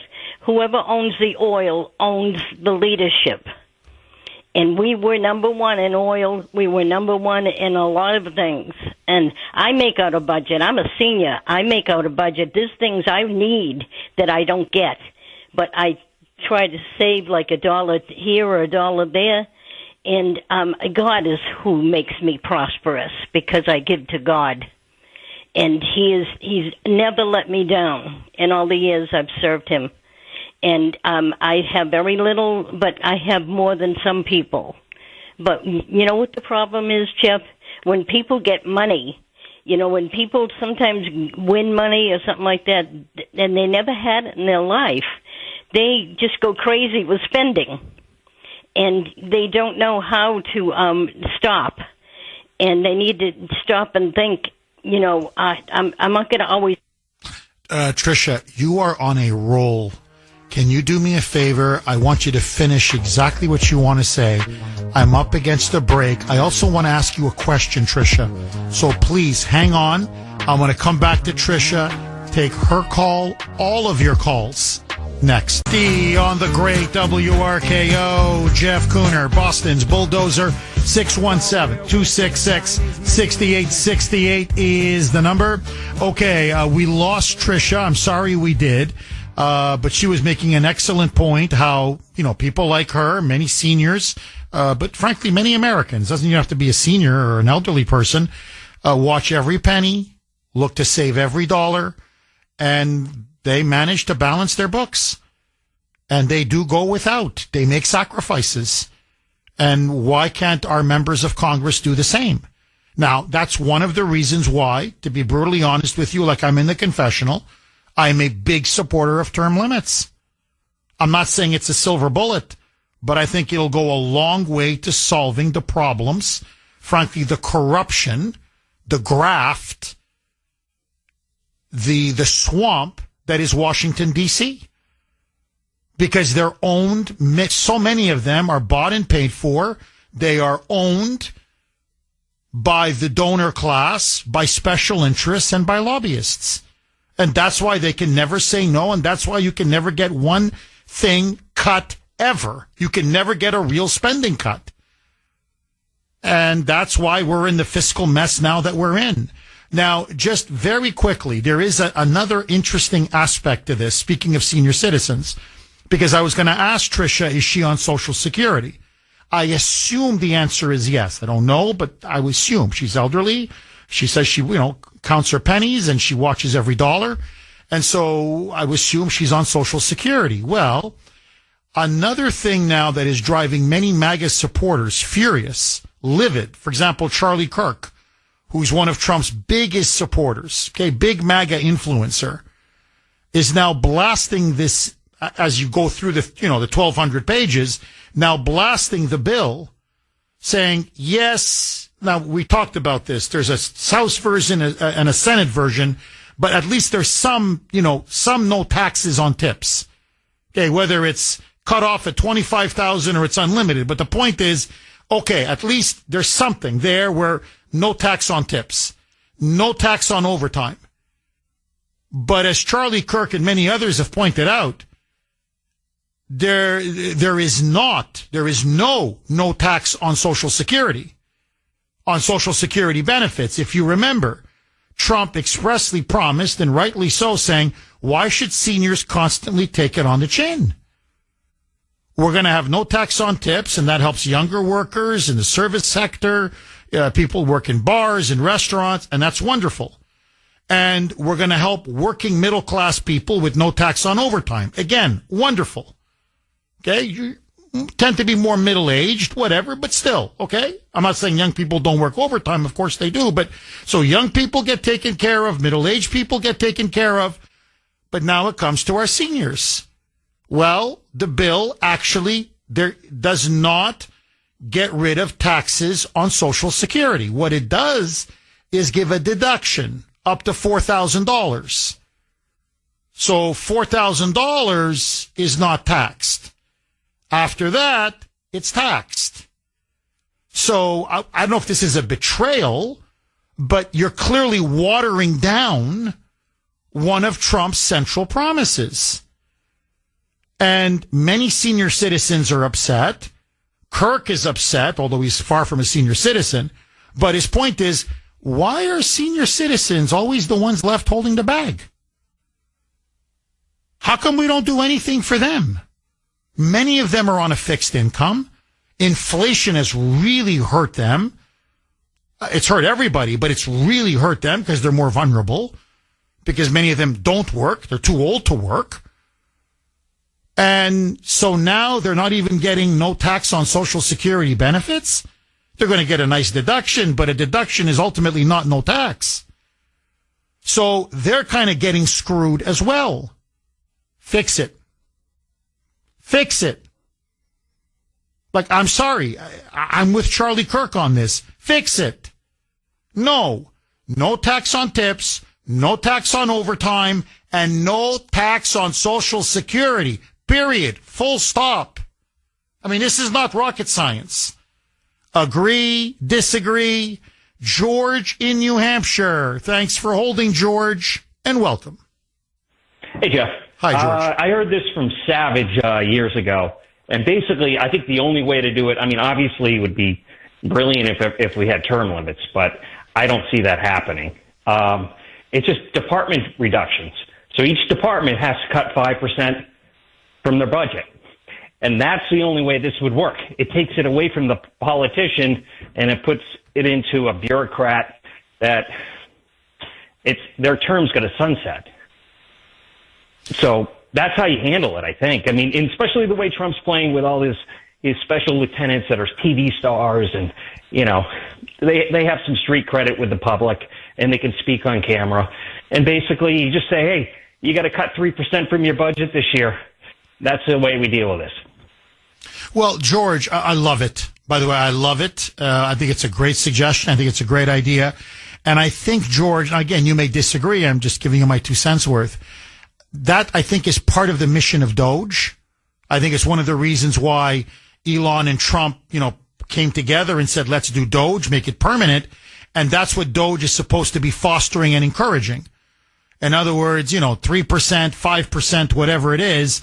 No, we want cuts in every department, 3-4% every single year until we start to balance our budget and eventually start paying down some of this debt. The problem, George, and I'd love to get your take on this, is look at Elon, and I think that's why he's really attacking the bill. I think that's why he's angry about the bill and has come out swinging against it. He comes up with $175 billion in cuts. He shaves about 10% off the bloated federal bureaucracy. Okay, about, what is it, couple 100,000 people ended up being fired out of 2 million bureaucrats, fat cat bureaucrats, many of them. And look at the hell that was unleashed. The pandemonium, the panic, the Democrats vilifying him, Republicans running away from him. Nobody defended him outside of Trump. Nobody defended him. The media vilifying him, demonizing him. The sky is falling. You know, it's a dysfunctional government. He's dismantling the government. You know, we can't get basic social services. Planes are falling out of the sky because of what Elon is doing. They blamed him for everything under the sun. And all this guy did was cut a fraction of the federal bureaucracy. And in fact, many of the cuts weren't even implemented. He just, you know, said, okay, we found this waste, fraud, and abuse. Here it is. Okay, this waste in this department. Here it is. Now, Congress, you gotta codify this. You gotta pass these cuts. Just the mere mention that this was waste, fraud, and abuse, suddenly Washington is in a panic because they never want to see their power shrunk. Whenever an outsider comes and wants to shrink its power, they're nasty, they're vicious, they attack, they want to destroy you, and that's what they did to Elon. My point being, George, if they did this to Elon, who's the wealthiest man in the world, who's got a massive following on X, who before this was beloved in America, and now his reputation's in tatters. He's persona non grata in Washington. They're burning his Tesla dealerships, for God's sake. George, what are they going to do if they actually really start cutting 3-4% of an agency every single year? I mean, if they did this to Elon, you start going 3-4-5%. George, we're going to look at a revolution on the street. I'm just going by the reaction of the media, the Democrats, the political class. Am I wrong, George?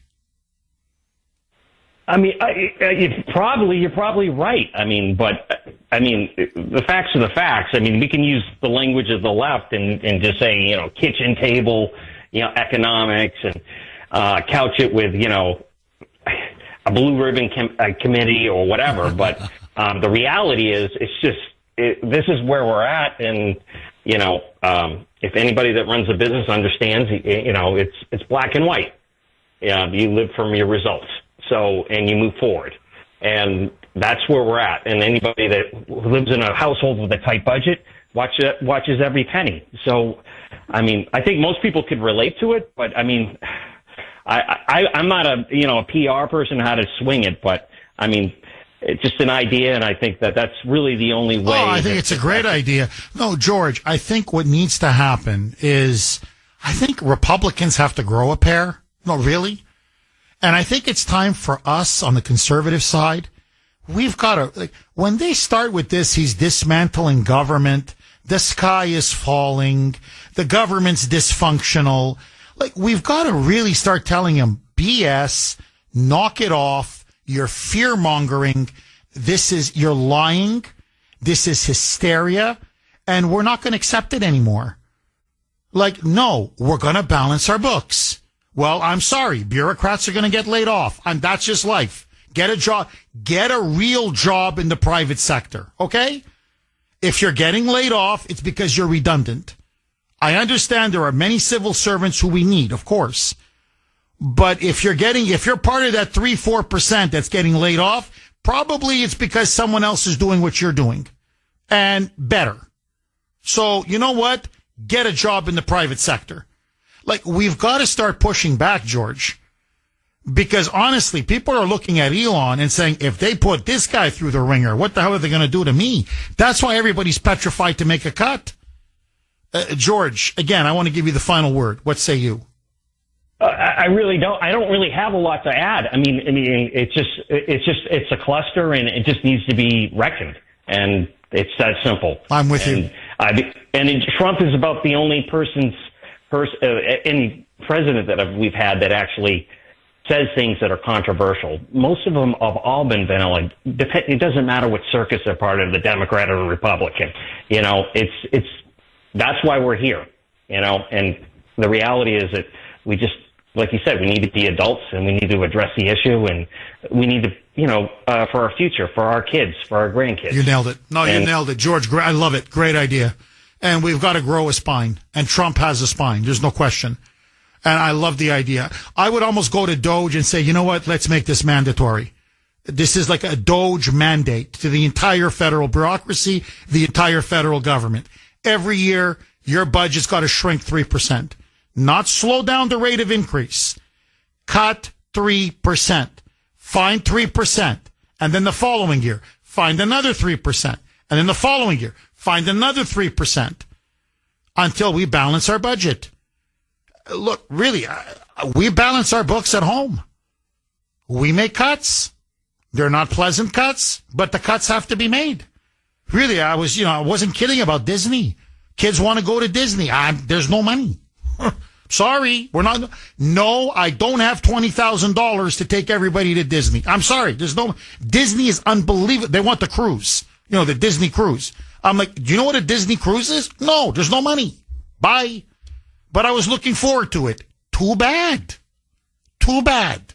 617. Life sucks. I don't know what else to say. 617-266-6868. Okay. Normally at this time, we have Dr. Grace putting liberals in their place. She was not able to make it. It's a long story, but she literally was not able to make it. But she sent me a text message that she wanted me to relay to all of you. And it goes right to the issue that we're discussing. And, of course, she disagrees with me. Big shock, big surprise.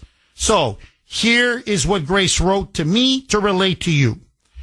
Jeff, my message to Kuhner Country is this. This is not the time to discuss spending cuts. I disagree with you, Jeff. Trump has already done more and taken more heat on government reform than any other president in our lifetime. Washington always spends. The only question is, are we spending it on liberal or conservative policies? This bill resets our spending to MAGA priorities. The border, military defense, and tax cuts for the working and middle class. Without this bill, the economy stalls and Trump will lose the midterms. Musk should have kept his mouth shut. He is not being a team player. This is ultimately Senate rhino sabotage of MAGA and Trump. This is a big, beautiful winner. As I wrote in my column last week, if we try to reform the spending and government now, we risk that the bill won't pass the House. Just pass it. Blessings to all. So, Grace is saying, pass it as is.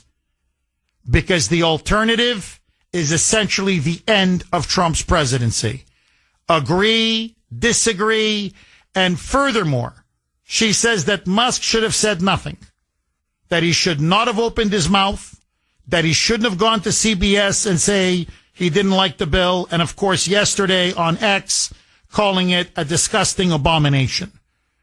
And she says he should have been a team player and basically zipped it. Do you agree with Dr. Grace? 617-266-6868. My honest opinion, I think the man's entitled to his opinion. I think he's earned it. He's a friend of Trump's. He's an advisor of Trump's. He put his entire reputation and life on the line for these Doge cuts. If he honestly believes the spending is out of control, then I think he has a duty both to the president and to the country to say so. If he really believes it's an abomination, then speak your mind. This is a free country. So I don't like to have people muzzled because somehow it'll, muddy the waters or have a lot of debate or whatever it may be.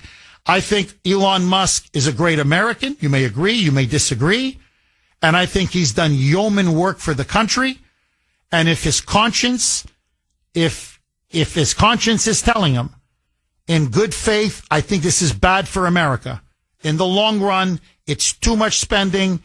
It leads to too high a debt. It's unsustainable. It will bankrupt us. Then he should say so. And we should have a vigorous debate and let the chips fall where they may. It's called freedom. But that's me. Agree, disagree. Mark in Connecticut. Thanks for holding, Mark, and welcome. Good morning, Jeff. Hi, Mark.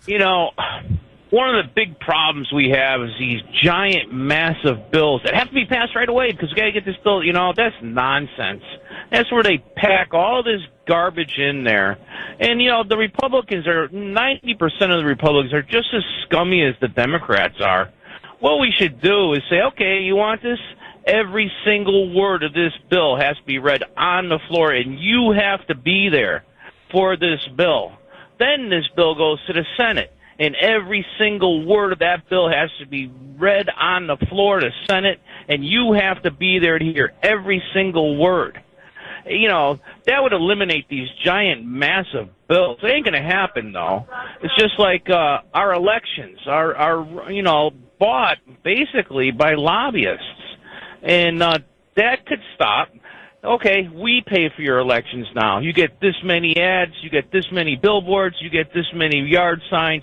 This is how many debates you're going to do. That's it. That gets the money out of it. Now you're all equal. And if you get caught with extra, you're gone. Not only off the trail, but you're going to do a little jail time, election fraud. This stuff has to stop. And the problem, we need term limits, but these scumbags aren't going to vote themselves term limits. This is their cash cow.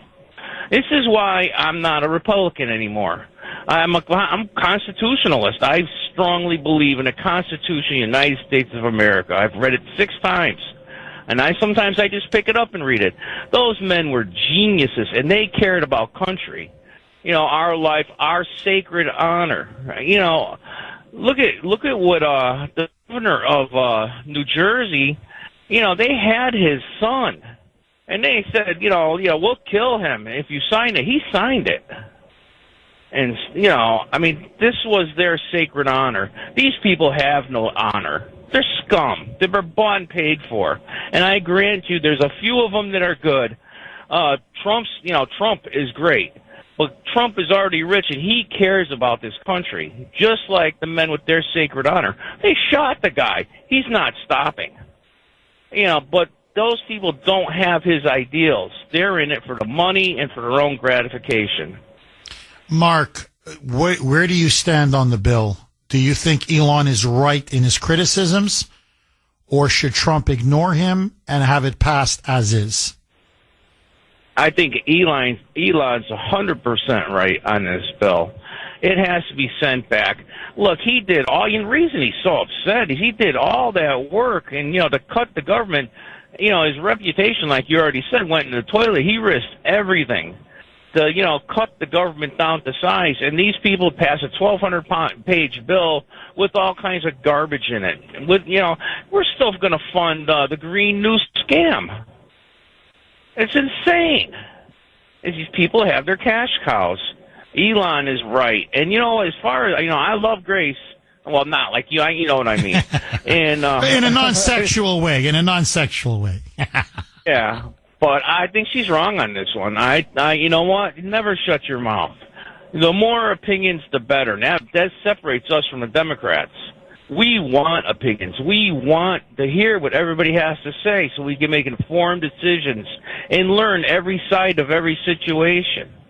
So, I think she's wrong on this one. Mark, I agree with you, my friend. My wife is wrong on this. Mark, thank you very much for that call. I'm with Mark all the way. To me, that's the essence of the problem, is we have, as Mark Twain famously said, we have the best Congress money can buy. And I think both parties, Democrats, Republicans, are bought and paid for. And they're owned by the donors. They're owned by the globalists. They're owned by special interests. They're owned by the lobbyists. And look at them. They're running debt after debt after debt, deficit after deficit. Now it never goes down. The deficit. Do you remember under Bush when the deficit hit $500 billion, $500 billion? It was considered this huge scandal. Then under Obama, it went up to $1 trillion deficit. Then under Biden, it's at $2 trillion deficit. Now it's at $2.5 trillion. I mean, how much more do they want to keep spending, for God's sake? 19 on the great WRKO. Jeff Kuhner, Boston's Bulldozer. 617-266-6868 is the number. Okay, I just got another text message from my wonderful wife, Grace. Elon Musk must shut up. You're not in charge now. So, actually, what she said was, Elon Musk, shut up. You're not in charge now. So she doesn't like it that Elon's talking and that he's criticizing the bill. 617-266-6868. Again, last time I checked, it was a free country, but I don't know. Maybe I didn't get the memo. 617-266-6868. Okay. Do you agree with Elon's, searing criticism of the bill, calling it a disgusting abomination? Should he have kept his mouth shut? Should he have said nothing? And do everything he can to try to get the bill passed? Many now are accusing him of sabotaging Trump and sabotaging the bill. I honestly think he's just speaking from the heart, but that's me. I want to hear from you. 617-266-6868. Couple lines are open if you want to jump on. Dennis in Mansfield. Thanks for holding, Dennis, and welcome. Hey, Jeff, can you hear me okay? I can hear you. Can you hear me?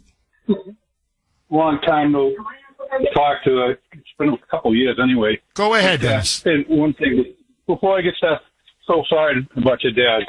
Thank you. Thank you very much, Dennis. Yeah, I have a kind of a difference, with these two guys, Elon Musk, great patriot, and Trump. And I think there's been more of this. I think whether they get the debt, here's my take on it. This is what I've been hearing, is that they're gonna, if they get the bill passed, right? Let's say I think they'll bankrupt the country. In other words, they want. Dennis, we're getting a very bad connection. We can't hear you. Let's see if we can try to reconnect with you. Just hang on, okay, Dennis? Vincent in Marlborough. Thanks for holding, Vincent, and welcome.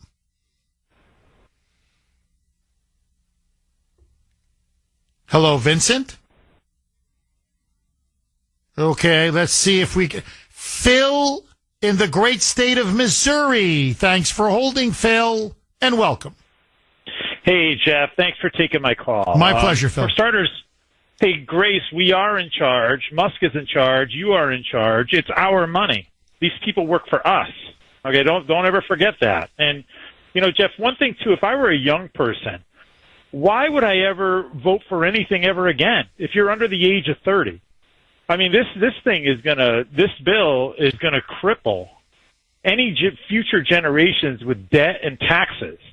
And, you know, what's in there for the younger person? Is there anything for, you know, first-time home buyers, married couples trying to start a family, anything about student loan debt? We found out that's a big deal. I mean, maybe we should do something for, you know, the younger people coming up. Well, but that's just my thought on that. Oh, no, Phil, you're on fire, and I promise I'll let you finish everything you want to say. No, that Doge exposed, these were Elon's people. It wasn't Elon himself, but his people, I don't know if you saw this scandal. This was, I believe, yesterday or the day before. Don't quote me, Phil, but last 24 to 48 hours. Millions and millions of dollars in student loans, student aid to dead people. I swear to you. So they weren't just giving Social Security checks to dead people. They weren't just giving Medicaid to dead people. Now we find out they're literally giving student loans and student aid. Your money, my money, Phil, to dead people, i.e. probably illegal aliens, fraudsters, scammers. So that's what we're getting with our government. And I think, to be fair, that's where Elon's coming from. He's like, I'm uncovering all of this fraud, and I'm trying to save money to save the country so we don't go broke, literally go kaput, go bankrupt. And you guys are going to rack up the national credit card by another $5 trillion? You're going to lift the debt ceiling by another $5 trillion with a budget deficit this year in this bill of $2.5 trillion, which is $500 billion more than Biden? Like, and so what? I broke my rear end for what? Really, I broke my back for what? My team. What was all this for? And so I think Elon's looking at this and saying, this is just not sustainable. And you're right, Phil. To me, this kind of out of control spending, reckless spending, you're selling our young people out. I mean, you're selling them down the river. And I think you put your finger right on it. If you're 30 and under, why would you vote for either party ever again? I mean, all they're doing now is screwing you and then screwing you again. Phil, please continue. All right, Jeff, thanks. And, you know, well, one thing they said is no tax on tips. Okay, great. So my future is service industry jobs that I'm going to have to work more than 40 hours so we can keep businesses open to let this economy grow. Great. I get no tax on my tips, but I get taxed on my time because now I got to work over 40 hours just to make ends meet in this country because it's too expensive as it is.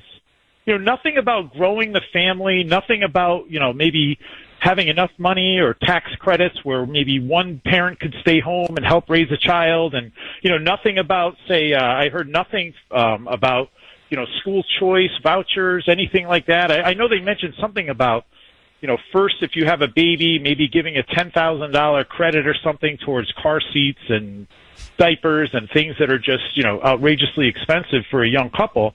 But if I were under 30, or say you're 18 years old, would you want your son or daughter to fight for this country? And what do they inherit? Okay, you win the war, you save the country, now what? You got crippling debt, long hours of work to pay off, you know, whatever the boomers and Gen X and everybody else added to this debt. They got to fix this now. And Elon has been 100% right. since he started, and Trump has been too. But I tell you, on this thing, they got to fix this before they go forward. Phil, my position, I'm with you. Phil, as I like to say, I agree with you, not 100, 1,000%. Please, I'm begging them, fix it now. Cut the spending. There's great aspects to this bill. I'm not saying throw the baby out with the bathwater. Far from it. I love the baby. Keep the baby, but throw out the bathwater. Cut the spending. 9:33 on the great WRKO. Jeff Kuhner, Boston's bulldozer, cleaning up the liberal bull. 617-266-6868 is the number. Okay, it's the big, beautiful blow-up. Elon comes out against the bill. Rand Paul says it's unsustainable. He's got 3 other Republicans with him in the Senate. Remember, they only have, it's 53-47. So if 4 are dead set against the bill, it's not going to pass. Rand Paul, Senator Mike Lee, Senator Ron Johnson of Wisconsin, Senator Rick Scott, all 4 of them now say it adds way too much to the national debt. It's out of control budget deficits and outrageous spending. They say they will not support it in current form under no circumstances. So my question to you, should they cut the spending? Is it time to fix it? Or should Trump dig in his heels and try to ram it through the Senate and get the bill passed? Where do you stand? 617-266-6868. Lines are jammed. Bobby in Saugus. Thanks for holding, Bobby, and welcome. Jeff. Hey, Jeff, thanks for all you do. Oh, my pleasure. Thank you, Bobby. You've been a blessing to so many of us. Thank you very much. But I have one question. If the bill passes, where do you get the $5 trillion from? The Easter Bunny or Santa Claus? Where does that money come from? We're going to have to borrow. We're raising the national debt limit, and we're going to borrow, and we're going to print money, and we're going to add to the national debt. And my fear, Bobby, is it's going to lead to a lot of inflation, like Biden. We're spending money. I mean, it's out of control. But, you know, where do we get the money from? We borrow. And the more we borrow, the higher we have to pay the interest on the debt. And we're already paying $1 trillion a year just in interest, just the interest. That's why Elon is saying, his words, not mine, this is a ticking debt bomb. And he said with this bill, he fears it's going to detonate in a couple of years. And that's why he called it a disgusting abomination. Now, it's not the Trump promises. He loves the promises. He loves much of the bill. The stuff that Trump wants, he says, is great. It's the spending side. And this is Thune, this is Mike Johnson, this is the leadership, where they just basically went to every member of Congress and said, okay, for you to support it, what do you want? And it's every special interest. It's loaded with pork. I mean, Bobby, I've never seen a bill spend as much money as this. They're talking your airports, roads, highways, bridges. I mean, everybody's getting paid. Green energy subsidies, the Green New Deal, you go right. It doesn't, whatever is in your district, whatever your lobbyist wants, whatever your donor wants, this bill gives it to you good and hard. And that's why it's got such an astronomical price tag. But please, Bobby, a final word to you, my friend. Yeah, it puts us in a debt spiral. I'm not the brightest guy in the world, but I know a little bit about arithmetic, and you can't spend more than you make forever. It's going to blow up. That's my fear. I mean, look, just to show you how bad it is, we spend more on interest on the debt than we do on the entire military of the United States, than we do on Social Security, than we do on Medicare, than we do on Medicaid, than we do on welfare, it's the number one thing now that we pay for. Now, there's going to be a point, and it's there, where we're going to be spending so much just to finance the debt, the interest. We're going to say, I'm sorry, we can't, no, you want that missile system? We can't get it. You want to build more Navy ships? We can't. No, I'm sorry, we can't give you that Social Security check. No, we're going to have to raise the retirement age. In other words, it's going to start very soon. The budgetary term is it crowds out other items, quote unquote. What that means is, no, we don't have money for hospitals. No, there's no money for roads. See, and this is my fear. This is Argentina. This is third world countries where the debt is so big that they have no money left for anything else. And then you see, Bobby, this is the death spiral. To finance the debt, you have to print money. Well, what happens when you print money? It leads to massive inflation. And nothing destroys the middle class, as we saw under Biden, that when prices just keep going up and up and up because your dollar is worthless, because they just keep printing it. So that's why, look, I commend Elon. He's telling Trump what he honestly believes. And he's not saying no tax on tips. He's for it. No tax on overtime. Don't extend the tax cuts. Don't secure the border. Don't mass deport illegals. Don't build that beautiful Golden Dome missile defense shield. He says all this is wonderful. He goes, but you got to tackle the spending. And instead, these guys ran wild. And Elon says it's too much. Like, I run companies. I'm telling you, as he put it, if I ran my company the way they're running this government, we'd be bankrupt. We'd be broke. Everybody would be laid off and I'd be penniless and out on the street. And he doesn't want to see that happen to the United States of America. And Bobby, I agree with him. It would break my heart if this debt would break our back. And look, Bobby, these are numbers, and it's hard to emotionally relate to numbers. But you go from 37 trillion, that's the debt now, to 45 trillion. It's too much. I mean, it's too much.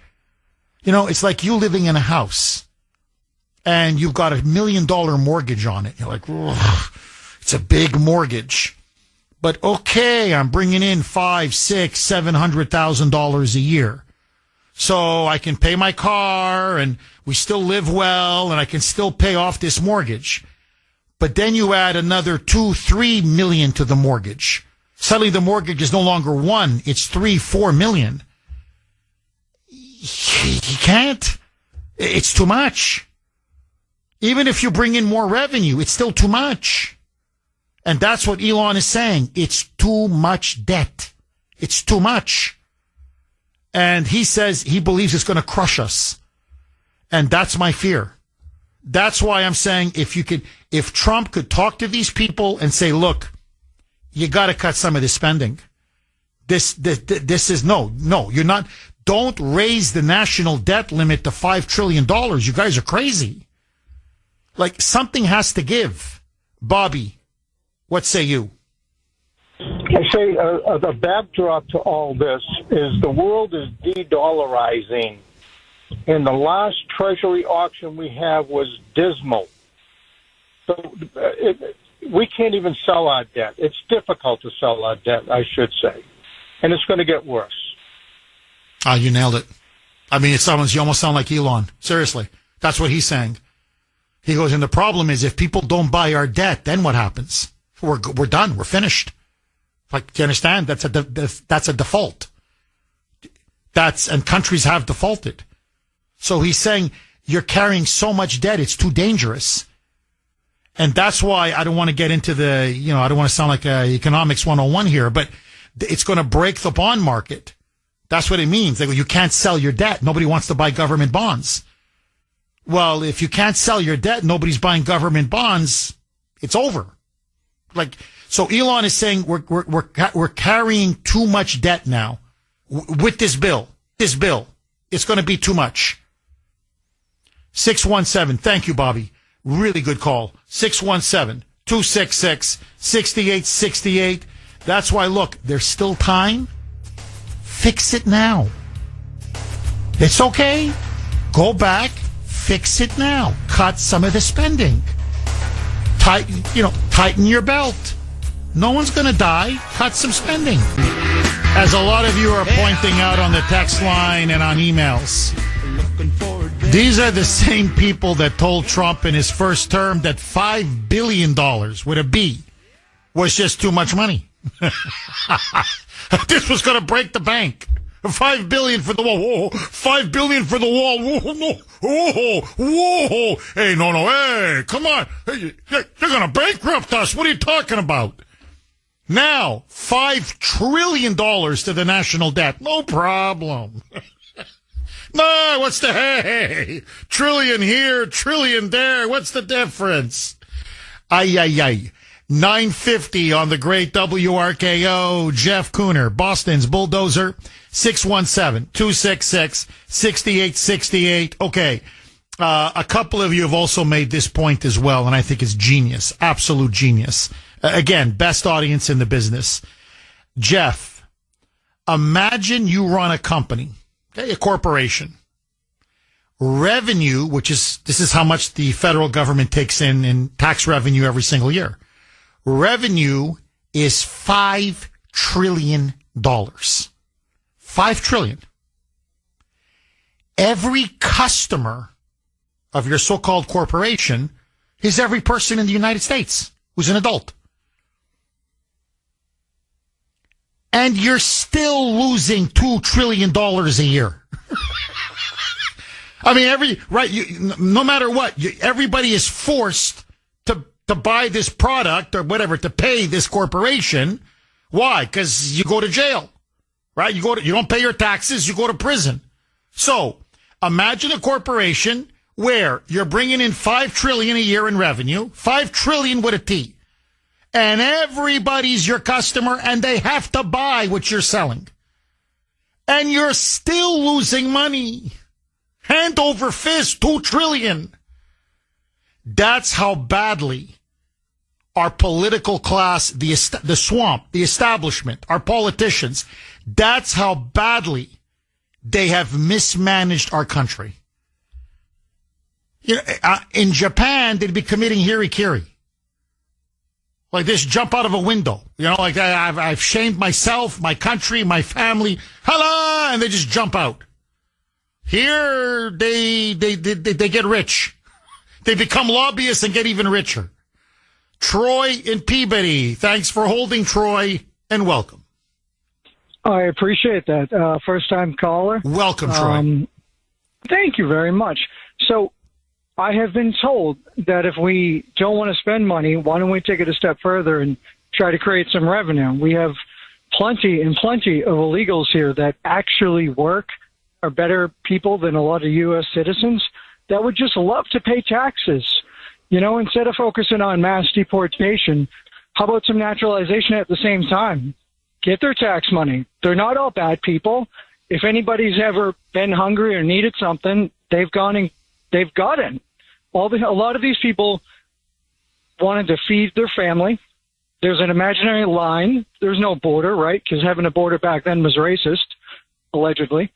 So they crossed it to feed their family, and that's what they're doing for the most part, And they would love to pay taxes. Also, I looked up what the spending is, and a lot of the big spending is national security. Kind of need it. We need a wall. We need these things. We need border patrol. I'm sure Musk can cut it in half, but nobody talks about this. It's right on the White House website. He's going to make silencers legal. Why are we making firearm silencers legal? Why shouldn't we make silencers legal? I don't understand, Troy. It's on the bill randomly. No, I understand that, but what's first of all, that a silencer it just lessens the noise. It's not an actual suppressor. You realize that, right? It's not like in the movies you go toot toot toot toot toot toot when you shoot somebody. Guns are very, very loud. A silencer just muffles it a little bit. So I don't understand. What's the problem with silencers? I think that with all the problems we have in the world, I think it's a waste of time to just make it easier for people to shoot weapons close by other people. The people that go to the range, like myself, we can get earplugs and we can get earmuffs. You know, we don't need to make it easier for people to have weapons that are even more dangerous for you and I. But how are they more dangerous? Having a silencer is perfectly legal. It's not against the law. And a lot of people use them because they as I said, they reduce the noise. What's the problem? Absolutely. And it's not costing us any money.